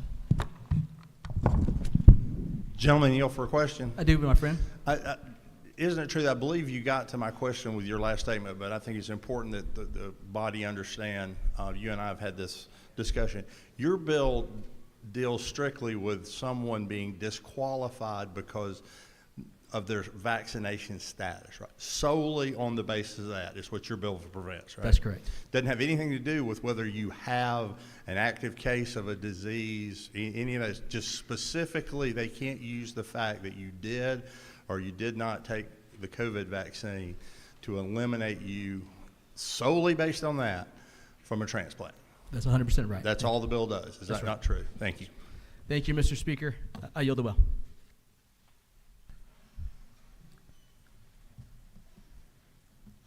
The gentleman has yielded the well. Mr. Whip, I know you had a question. There are a couple of speakers opposed, so you may communicate that question to those speakers. We'll recognize Representative Al for a time to speak to her opposition to the bill. Representative, you're recognized. Thank you, Mr. Speaker. Before I start my written remarks, I want everyone to take out their driver's license and check at the bottom. In the middle, it should indicate if you are an organ donor or not. If you are not, I encourage you to have that conversation with your family and consider changing that status. So I rise today to speak against HB 576, which is the latest in a long string of bills aimed at achieving these two wrong-minded goals. Number one, bills like this seek to legislate the practice of medicine without regard for best medical practices. Number two, bills like this seek to undermine confidence and trust in the COVID-19 vaccines, and in doing so weaken our confidence and trust in all vaccines. Let's start with the basics. So nationally, more than 100,000 people are currently waiting for life-saving organ transplants. That's why I had you check your driver's license. The number of people requiring organ transplants far outstrips the supply of available organ donors. This means that in allocating this incredibly scarce and vital resource, transplant teams seek to ensure that recipients present with, first, the most urgent need, second, the closest possible match, and third, with the best prospects for long-term survival. Every organ that's transplanted into one patient is an organ that cannot be transplanted into another equally sick or needy patient. Every day, 17 people in this country die waiting for an organ transplant. For these reasons of resource scarcity and optimization of outcomes, these are some of the conditions that may preclude patients from receiving an organ transplant. These include multisystem organ failure, persistent infection, current or recent cancer diagnosis, and serious cardiac disease, among some others. There are also, as we note, vaccine recommendations, not preclusions, but recommendations prior to solid organ transplant for a simple reason. Prevention against infection in organ transplant recipients is crucial because post-transplant patients are immunocompromised. Further, vaccination after transplant may not be as effective, again, because of the suppression of the immune system that is necessary for receiving the organ transplant. Up on the board here, you don't have to read it, but, or you can, I can send it to you. This is a 2023 article from the journal Vaccines.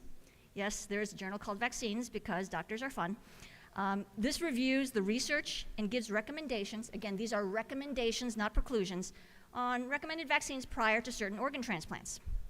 COVID vaccination is recommended at least 2 weeks prior to lung, heart, kidney, and liver transplants for the simple reason that patients with lung, heart, kidney, and liver transplants are at higher risk of contracting and dying from COVID infection.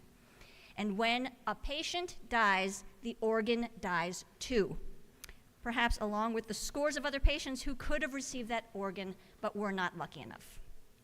Is it possible that a non-COVID vaccinated patient might present in need of an organ transplant? Absolutely. Might it be that they choose to not get vaccinated, even in light of the fact that clinical recommendations show that they should? Certainly, and that's their right. That's what patient autonomy is. But should transplant teams be precluded from taking that choice into account with many other factors, not as an absolute? I think that's a fallacy that we're entertaining with this bill here. It's never just an absolute, but as a relative contraindication for organ transplantation. Let me just ask this in a slightly different way. Should a transplant team be forced to ignore that a patient with alcoholic liver failure refuses to stop drinking prior to receiving the rare commodity of a liver transplant? Think about it. You're making this decision, okay? Should a transplant team not take into account that a lung transplant patient refuses to quit smoking? Should a patient who continues to abuse IV drugs be considered as good a prospect for long-term survival after a heart transplant as a patient who abstains? We love to talk about personal responsibility in this building. With some exceptions, some legislated by this very body, patients have the autonomy to decide what happens to their own bodies. But we cannot ignore medical best practices in service of these choices. And we cannot legislate away medical professionals' ability to practice according to these standards of care. Now, just to move on to the second broader harms of this bill, which I believe some of our colleagues are also going to cover. Real talk now, just among friends, okay? We're all friends here. I recognize that bills like this may ultimately be a messaging piece in an election season, okay? Just real talk. But remember that the messaging itself has the potential to inflict real harm, because we've seen, over the past 4 years especially, the corrosive messaging around public health and vaccines can do a tremendous amount of harm. And we've seen the way that doubt and cynicism and misinformation and undermining the confidence of public health institutions has caused cracks in the foundational elements keeping our society safe and indeed free. We have a responsibility in this body. What we say here matters. How we vote here matters. What we legitimize in our discourse, what issues we focus on in this chamber, what we write into law, matters, because for good or for bad, mostly for good, sometimes for bad, people are listening to what we say. This bill undermines public trust in the COVID vaccine. Full stop. Whether explicitly or not, it gives oxygen to the idea that people should be skeptical of the demonstrated safety and efficacy of a vital health tool that here in the state of Georgia is still vastly underutilized. And especially this season when we've seen so many of our members out sick with a variety of infectious diseases, a bill seeking to undermine the uptake of a proven and effective vaccines, not just wrong-headed, but, dare I say, insensitive. This body needs to stop legislating the practice of medicine. And now, while I know I don't have to, I do feel it's my responsibility to take some questions. Are there any questions? The lady has a question. Representative Buckner to your left has a question. Representative Buckner is recognized for a question. Thank you, Mr. Speaker. Does the lady yield? Absolutely, for my friend. This is just for my information, I guess, but if someone were to be considered for a liver transplant, aren't they usually checked and strongly encouraged that they've had hepatitis vaccines? Absolutely. There actually, if you want the full article, there's a full list of the recommended vaccines for each type of organ transplant. And certainly all the standard set of early childhood vaccines are usually on that list. And they usually recommend that you finish your vaccination schedule at least 2 weeks before the transplant because the body might not respond as well to the vaccine afterwards. Does the lady further yield? Yes. Is it not true that probably one of the most rare organs that are transplanted and that we have the fewest of are lungs and lung tissue? That is absolutely true for a couple of reasons. One is that when a patient arrests or codes, lungs are often the most delicate in terms of the resuscitation attempts. So often, even in patients who do sign up to be organ transplants, when we go in and take a look at those lungs prior to what we call an organ harvest, the lungs are damaged in the course of that resuscitation. So lungs are indeed one of the most scarce resources when it comes to organ transplants. And lungs are also, as we know, the organ that is targeted by the COVID virus. Thank you. I guess I'm thinking that the way I read this bill is that this would be kind of like a definite, there's no flexibility for doctors to say, well, maybe they could have it or maybe not. It's like it's not going to be required at all. Is that the way I read it? That is correct. There are several absolute contraindications to receiving an organ transplant. For one, if it's the wrong blood type, that's a no-go, right? But a lot of other considerations, including age, certain types of vaccine status, are relative contraindications. So in weighing, let's say, a panel of 30 patients who could all receive this organ, we look at that full panel and see who is optimized to have the best possible result. And it's a hard choice, right? Because it is a very scarce resource, and a lot of patients do die on that waiting list. Thank you very much. Lady, yield for another question. Absolutely. Representative Maynard to your right. Representative Maynard is recognized for a question. Thank you, Mr. Speaker. Do you yield? Absolutely. Thank you for presenting. My question to you is multifold. There are parents that homeschool their children. There are parents that, for religious reasons, do not vaccinate their children, not just COVID, but many other things. So there are people that don't do vaccinations. Even myself, I got the COVID vaccine the first time and the second time, but when it said do it a third time, I made a personal decision that's a little bit too much vaccine in my body and in my children's body. My question is, since people have religious reasons why they don't vaccinate or just preferences, what do you say to that? Representative Maynard, I think you bring up a great point about patient autonomy. And what you're saying actually illustrates the very phenomenon of patient autonomy, is that patients can decide what they want to do with their own bodies. And certainly the choice to not vaccinate your children or yourselves is a choice that you can make, right? So I fully respect the types of religious preclusions or just personal options that people exercise when making these decisions. However, what we're talking about is prioritizing the medical criteria used to make this allocation of a very scarce resource, given that many people do need this resource. So what I guess I'm saying is that you can choose to not vaccinate yourself or your children, or you can choose to continue smoking, or you can choose to continue drinking. But that does not preclude the medical team from making that choice and that triage and assessment of who is the best recipient from an outcomes standpoint for that very rare organ commodity. And do you further yield just one more question? Yes, I do.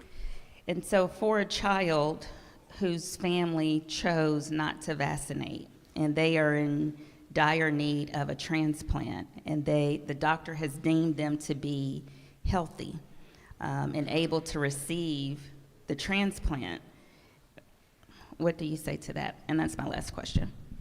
Again, I note that these recommendations, and I put that up there just to show it is a recommendation, not an absolute preclusion, that if that child is the best person to receive that organ transplant, that there is no other patient who would do as well, who maybe is as acutely ill, who is the right haplotype match for that organ, that child may well receive that organ, right? But it certainly should not be a factor that is taken out of the medical consideration for allocating a patient with the best outcomes possible.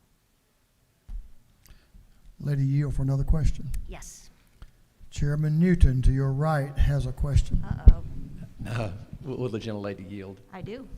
Thank you for your interest in this. I know you mentioned patient autonomy, which is, of course, a core principle of all health care, informed consent. Isn't it true that there's nothing in this bill that would preclude a patient who needs an organ transplant from having an in-depth discussion with their own physician or team of physicians who maybe looked at their previous COVID infection and the fact that they have antibodies but maybe didn't have a vaccination to make that decision? And this would just allow that patient an equal treatment as if somebody who had never had COVID but had got the vaccine. This would just allow them both to be treated equally without discrimination against one because they had natural immunity instead of a vaccine immunity. Isn't that true? I think the good doctor brings up a good point, is that there are many factors that we take into consideration when evaluating the appropriateness of a patient getting an organ transplant. And I would argue that the criteria you bring up are actually being used right now. We always do informed consent for patients. We will tell them what the recommendations are to optimize a patient to receive an organ transplant. I don't think what you describe is actually tremendously different from our approach right now.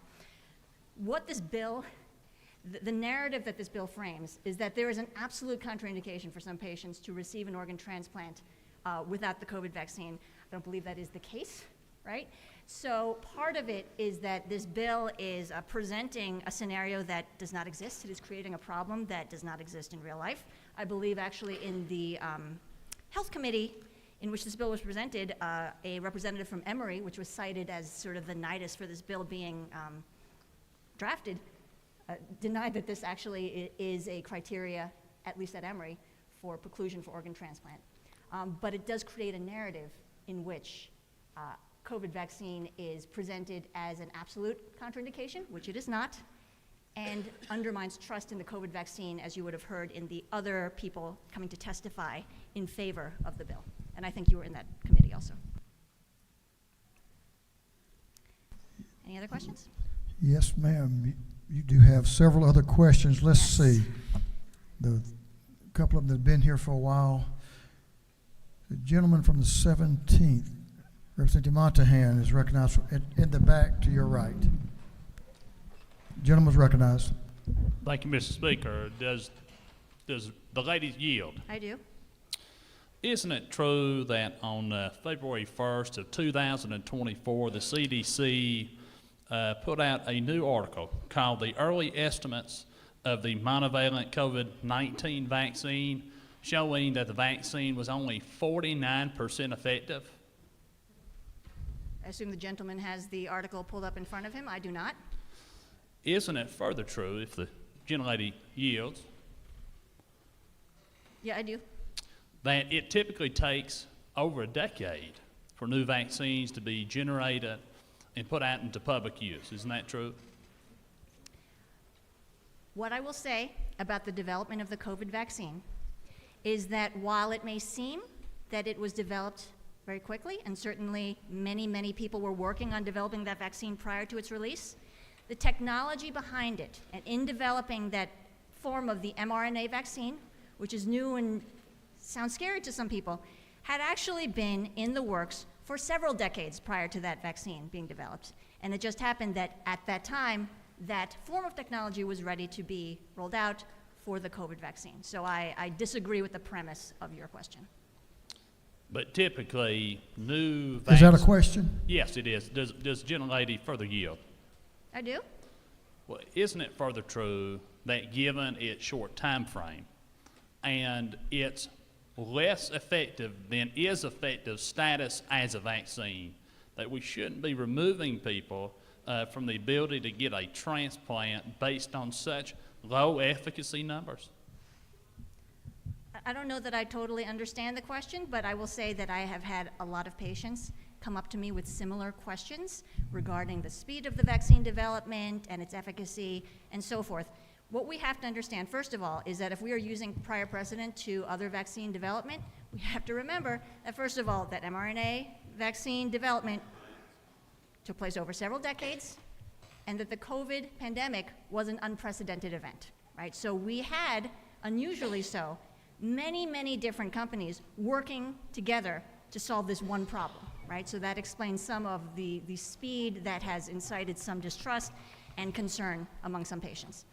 With respect to the efficacy of the vaccine, I think it has been demonstrated to be efficacious, and it is one in a long string of layered strategies that we use in public health to minimize and mitigate the effect of COVID vaccines, or sorry, of COVID infection in our community. Thank you for your questions. The lady has numerous other questions, and we have two other speakers. I know we do have other speakers also, so maybe I'll take one more and then yield to my colleagues. Sounds like a good plan. Representative Angela Moore is recognized for a question to your left. Thank you, Mr. Speaker. Does the gentlelady yield? I do. Is it not true that in talking about this particular bill, that we're not talking about diseases, but more viruses, which is what the vaccination would entail? Viruses, not diseases. Even though kidney disease is a disease, but we're talking about the vaccines. Is that true? Yes, many of the vaccines that are on this recommendation list protect against viral infections, including the measles, mumps, rubella, many other types of viruses. Thank you. All right, and I will yield the well. Ladies, thank you, Mr. Speaker. Thank you. Good discussion. Lady has yielded well. Representative Nullowitz is recognized to speak to the bill.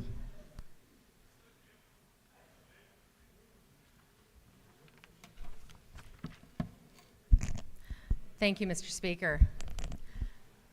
Colleagues, I rise before you today to share my concerns with HB 576.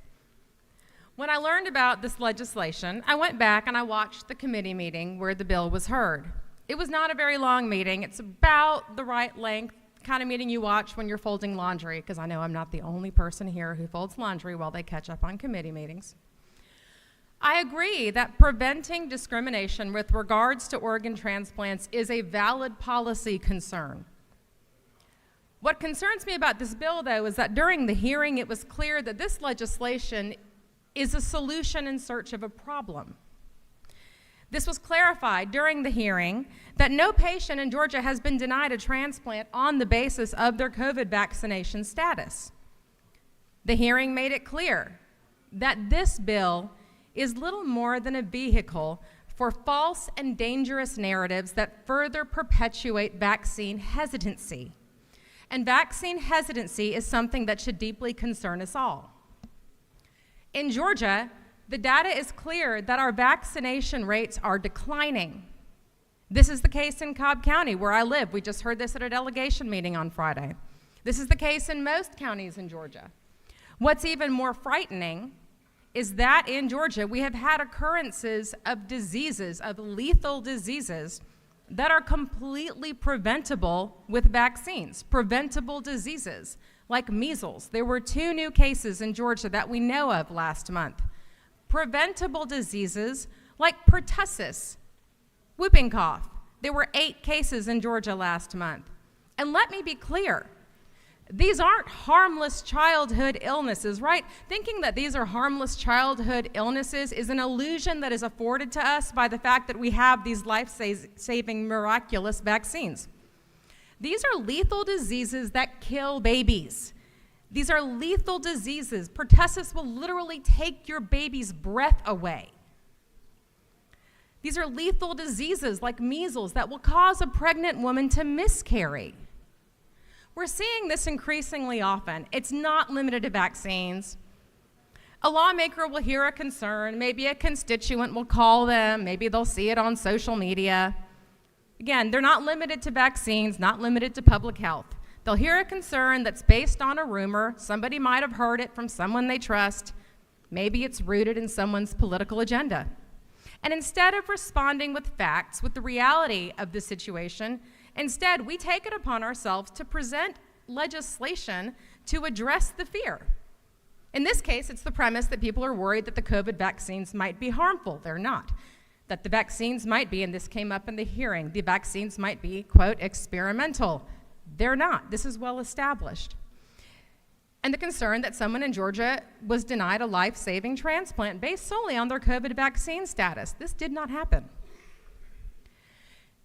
If we have a preschool child and they come to us and they share their fear, their certainty that there is a monster under their bed, maybe someone who they trust and respect told them there was a monster under their bed. Maybe it was their big sister. Maybe it was the middle schooler who lives next door. They're like, yeah, there's totally a monster under your bed. Do we respond to that child's concern by telling that sweet child, gosh, you might be onto something. Maybe there is something sinister to that shadow you saw when you lifted up that dust ruffle.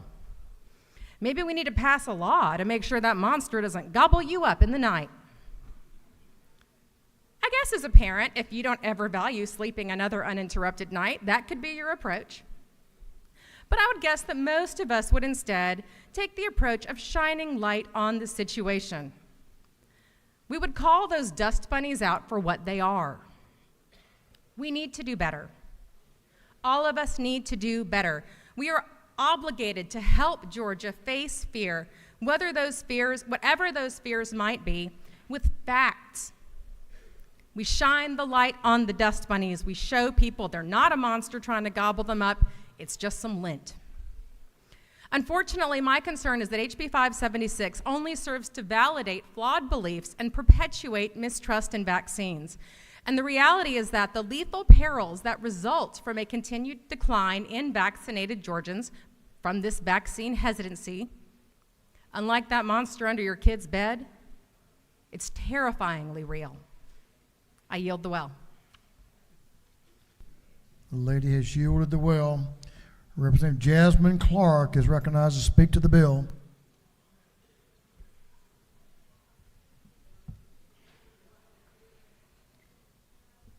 Thank you, Mr. Speaker. Today I rise in opposition to House Bill 576 because it's a dangerous bill that have an effect of wasting a very scarce yet life-saving resource in exchange for politics. Now, I actually believe there are people here who read this bill and truly believe that this bill addresses medical discrimination. And I can understand that, as there are actual and definite examples of medical discrimination in our society, and those should be addressed.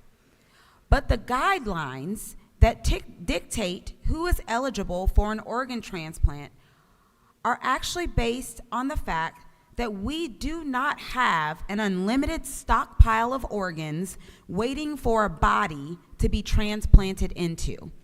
That's not how organ transplantation works. Instead, there are over 100,000 people waiting for an organ transplant. Over 100,000 people who are sitting on a list and they're hoping to get that phone call that they found a match and that they can come in and get their organ. And while they are waiting, 17 people per day per day, y'all. 17 people per day will die waiting on that list. So when we give an organ to someone, we want to make sure that it goes to someone who will take all the necessary precautions to live a healthy life. We want the best outcomes for that organ, because once we give it to them, we can't give it to someone else. If they pass away, if they get a preventable disease, we cannot now take that same organ and give it to someone else who's on the waiting list. That organ dies with them. Also, as many of you know, I teach anatomy and physiology, so I can't turn down an opportunity to educate in moments like these. There is an actual reason why we require people to be up to date on certain vaccines in order to be eligible to receive a transplant. So let me give you a real quick crash course in immunology. So everyone knows, if you look at your fingers, everyone knows that fingerprints are unique to us. That's why we use it oftentimes to identify us. But did you know that inside of your body, we also have an internal fingerprint? Our organs have certain markers on them that make them our organs.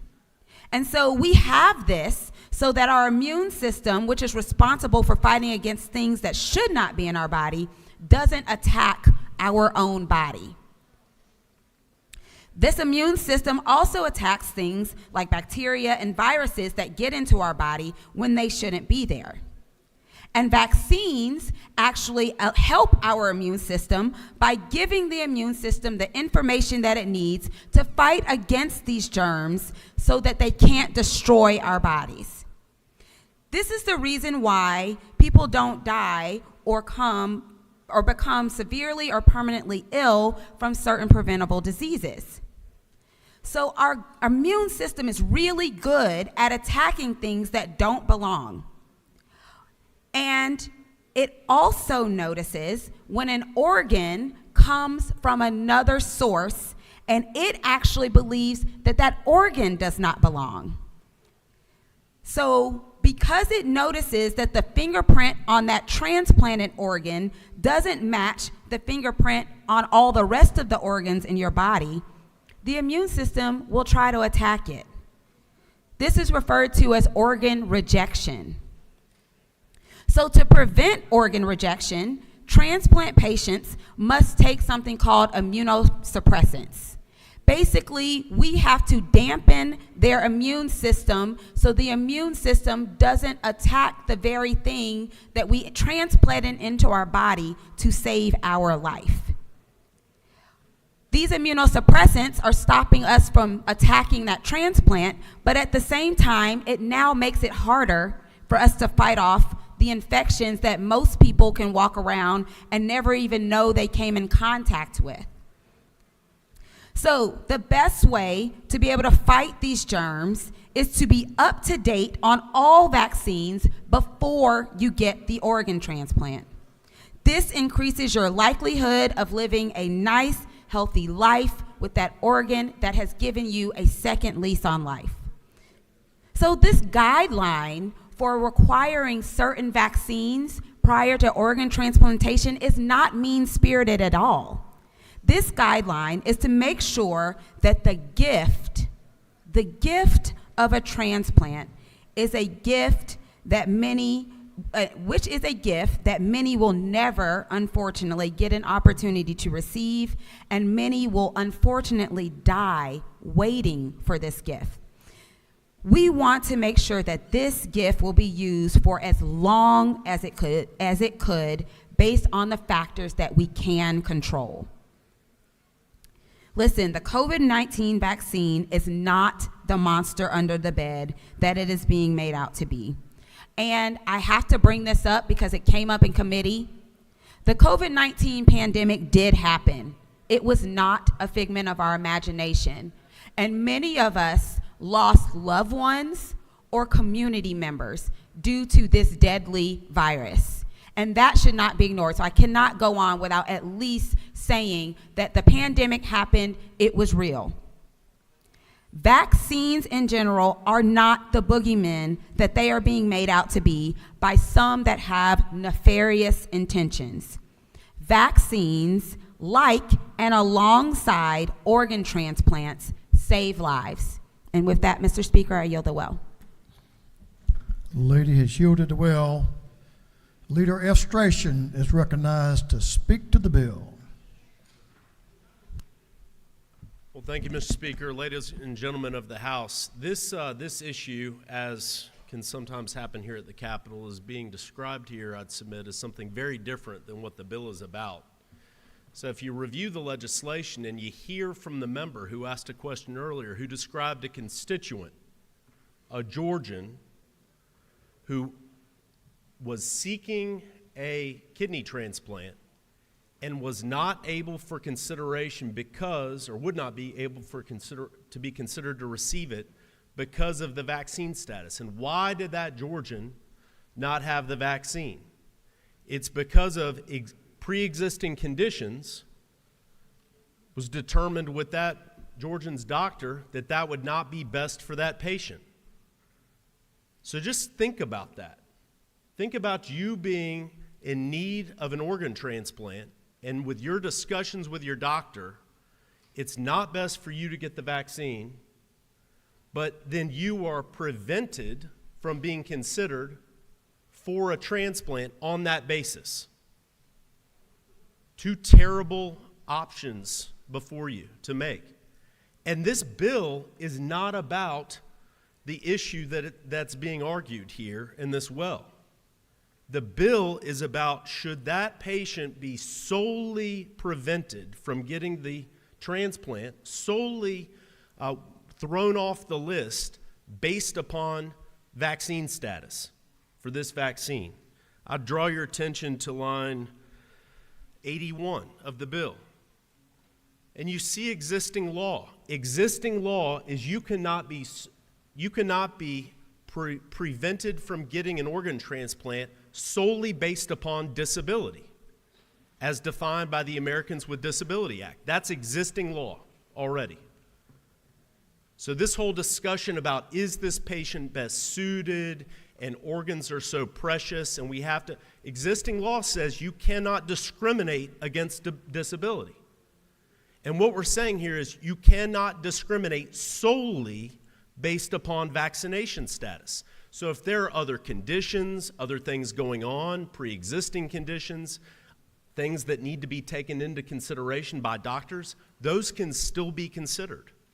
But if the only basis to deny someone a life-saving organ is vaccine status, we're saying as a matter of public policy, that's unacceptable, because we're aware of Georgians like the one the representative described, who had no choice but to not get the vaccine. It was described earlier about the narrative. Let's talk about the narrative around. This is not, furthering a narrative from this well is not addressing patient access, which is what we're talking about in this bill. This is about patient access and making sure that Georgians are able to get the health care that they need. It's not about other issues, and it's not to be blown, I'd submit, beyond the language that's in this legislation. Let's look at this bill. Georgians who are in difficult positions about needing organ transplant should not be discriminated against based upon vaccine status. And that being the sole consideration is going to prevent our constituents from getting the health care that we need. The bill is simple as that, and I'd urge your favorable consideration. Mr. Speaker, I'd be happy to yield for a question. You have a couple of questions, so let's have one from your counterpart. Representative James Beverly is recognized for a question. Mr. Leader. Thank you, Mr. Speaker. Mr. Leader, to you. Yes, sir. Several questions. How many conditions exist that would prevent someone from receiving an organ transplant? How many different ways in which a doctor says, hey, you can't get this transplant? There are many considerations that are given as to the fitness for a patient to receive an organ transplant. And I think that wide consideration is appropriate. You should not be limited from receiving an organ solely based upon one condition, which is exactly what this bill seeks to prevent. Thank you. The gentleman yield as well. Yes, sir, I'd be happy to. Are you familiar with HIPAA and what the compliance for HIPAA means? Could you explain to everyone else what HIPAA means so that we're on the same page and we're singing from the same sheet of music before I ask my subsequent question? Sure. So it's difficult for me to anticipate maybe what specific aspect you're asking about, but my basic knowledge of HIPAA is its privacy with respect to medical records, and that's federal law. Thank you, thank you. And so what I would say and what I would suggest to the General Assembly, and my question to you would be this: are we absolutely sure, based on the gentleman's testimony, that the sole reason why this person was not given an organ was because of this?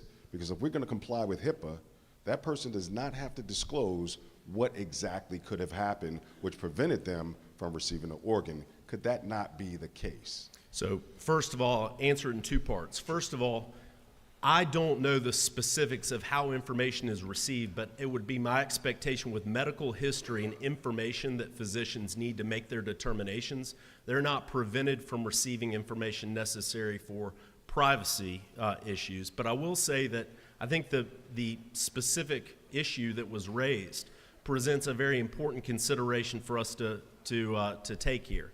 That if there are a variety of conditions being considered, which I heard the member in the well previously speak to, and the importance of making these determinations, one sole single factor should not be used as the basis to, as a matter of policy, refuse that patient's access to life-saving organs. Thank you, Mr. Leader. And the last thing, just as a follow-up to what you just said, from our understanding, just based on our learned scholars and the folk who are in the well, is that there's a litany of things that have to happen for someone is precluded from getting an organ. That litany of things were not explained to us, and we don't know, quite frankly, if that was explained to the patient who actually was denied. What we can only assume is that that person was denied for one sole reason. But the scholars who stood in that well said, that's not how it works. So we have a solution looking for a problem, which may or may not have existed, because we would never know what happens based on HIPAA. So to the leader, I would just respond that in the Rules Committee, where this bill was presented by the sponsor, it was my understanding that this is an issue currently, that there is a current policy, at least by one of the providers in this area, that if a patient is unable to provide proof of vaccination, that patient would then be prevented from being considered for an organ transplant on that sole basis. So this is an existing problem, and this bill will fix it. Thanks, Leader. Thank you. Gentlemen, yield for another question. Yes, sir. I'll take one more. Yeah, okay. Well, you and your seatmate could have figured this out, but I'll recognize Whip Burchett for a question. Thank you, Mr. Speaker. Does the gentleman yield? Yes, sir. Isn't it true that a person can be unvaccinated and donate organs? Yes, sir. That's my understanding. I'm not an expert on the process, but a lack of vaccination record does not prevent a donor's organs from being received and utilized. So you can give your organs away, but you can being unvaccinated, but you cannot receive organs if you need them based on your vaccination status currently in the state law. That is my understanding, and right. I would just go back to this issue is really about access for those who need life-saving organs. Should they be prevented from getting what they need solely based upon vaccination status, which may not have even been a choice to them, as we heard from the member earlier. Mr. Speaker, with that, I'd urge the members' favorable consideration, and I yield the well. The gentleman has yielded the well. That completes the discussion, a very robust discussion. Thank you, members, on both sides of the issue for your questions and your input on this very important subject. Is there any objection to the previous question being ordered? The chair has none. The previous question is ordered. Is there any objection to agreeing to the report of the committee, which was favorable to the passage of the bill? The chair has none. The report of the committee is agreed to. Shall this bill now pass? All in favor of the passage of the bill will vote yes. All those opposed will vote no. And the clerk will unlock the machine.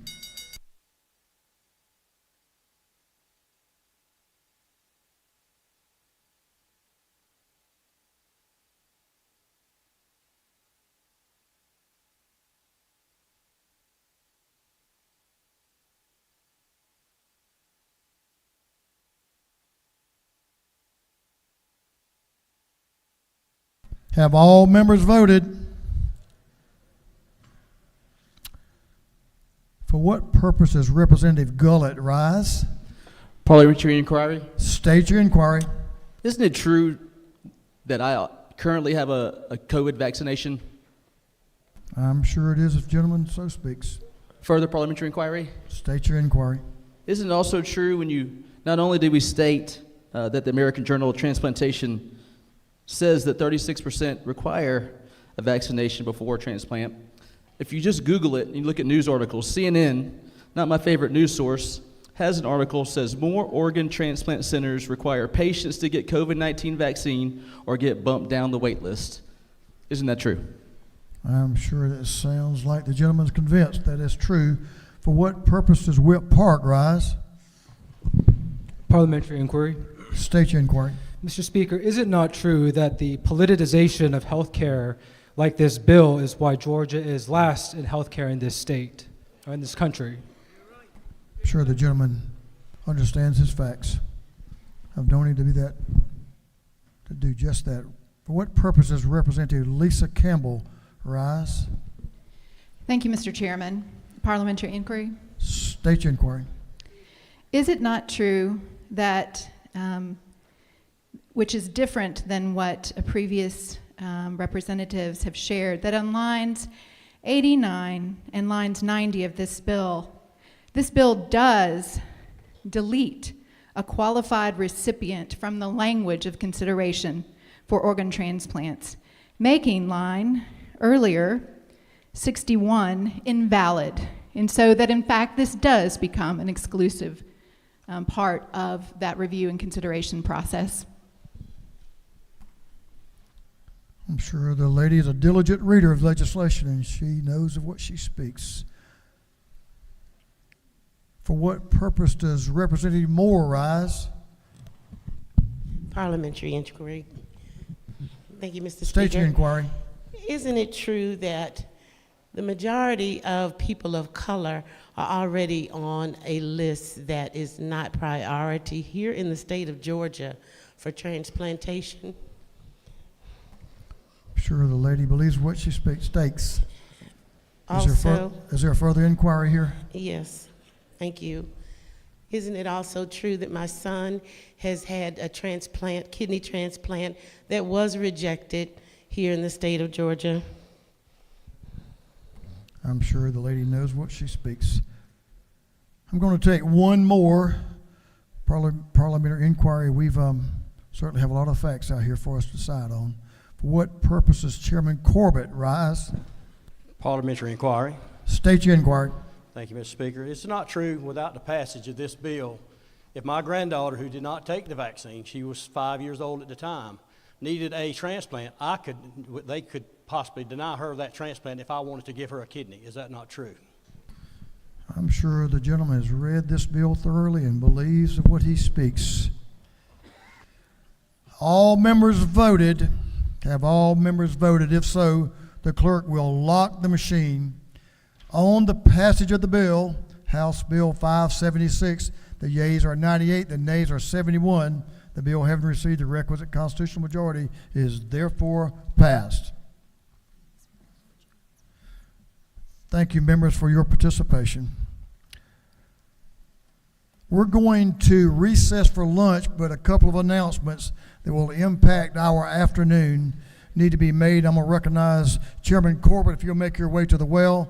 I'll also let you know, any of you that have pages, we will take page photos as soon as we recess for lunch. Pages will come up front. Your members join your page and we'll take photos. Chairman Corbett is recognized for an announcement. Thank you, Mr. Speaker. Motor Vehicles Committee will be meeting at 8 o'clock in the morning, room 606, CLOB. Thank you.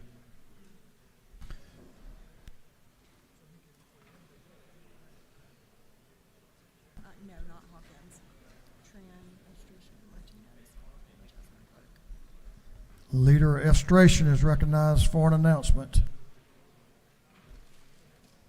Thank you, Mr. Speaker. Upon the break, there will be a committee chairman's lunch in room 403 of the Capitol. 403 of the Capitol. Thank you. Representative Tran is recognized for an announcement. Thank you, Mr. Speaker. DeKalb delegation, we do have a meeting today upon adjournment. DeKalb delegation, we do have a meeting today in room 514. Your mayors may be in this meeting, so I suggest you attend. At lunch, upon recess. Thank you, Mr. Speaker. He was trying to confuse you. Good job. Representative Martinez, recognized for an announcement. Thank you, Mr. Speaker. Upon adjournment here, Georgia Ports, they have a box lunch, lunch and learn in room 216. Thank you. Representative Jasmine Clark is recognized for an announcement. Thank you, Mr. Speaker. Members of GLBC, there will be an executive board meeting at 3 o'clock p.m. and a general members meeting at 4 o'clock p.m. today. Both will be on Zoom. Thank you. Chair Lady Houston is recognized for an announcement. Thank you, Mr. Speaker. We have an Economic Development Appropriations meeting that was scheduled for 1. We are going to have to reschedule. I'm sorry, but we're just going to have to reschedule. Thank you. We do have some important issues that we need to take up this afternoon. Chairman Petrie is recognized for an announcement. Thank you, Mr. Speaker. Members of the House Human Relations and Aging Committee, we're going to meet at 2 o'clock in 406 CLOB. We have a very important measure to take up today that will allow the department to provide a new way of serving seniors in our community to avoid institutionalization. Thank you. Representative Gamble, do you need to make your announcement now? Thank you. Chairman Alan Powell is recognized for an announcement. Members of Regulated Industries, the meeting that we have at 2 o'clock, because we'll be coming in after lunch, will be moved to 30 minutes after adjournment. That completes our announcements.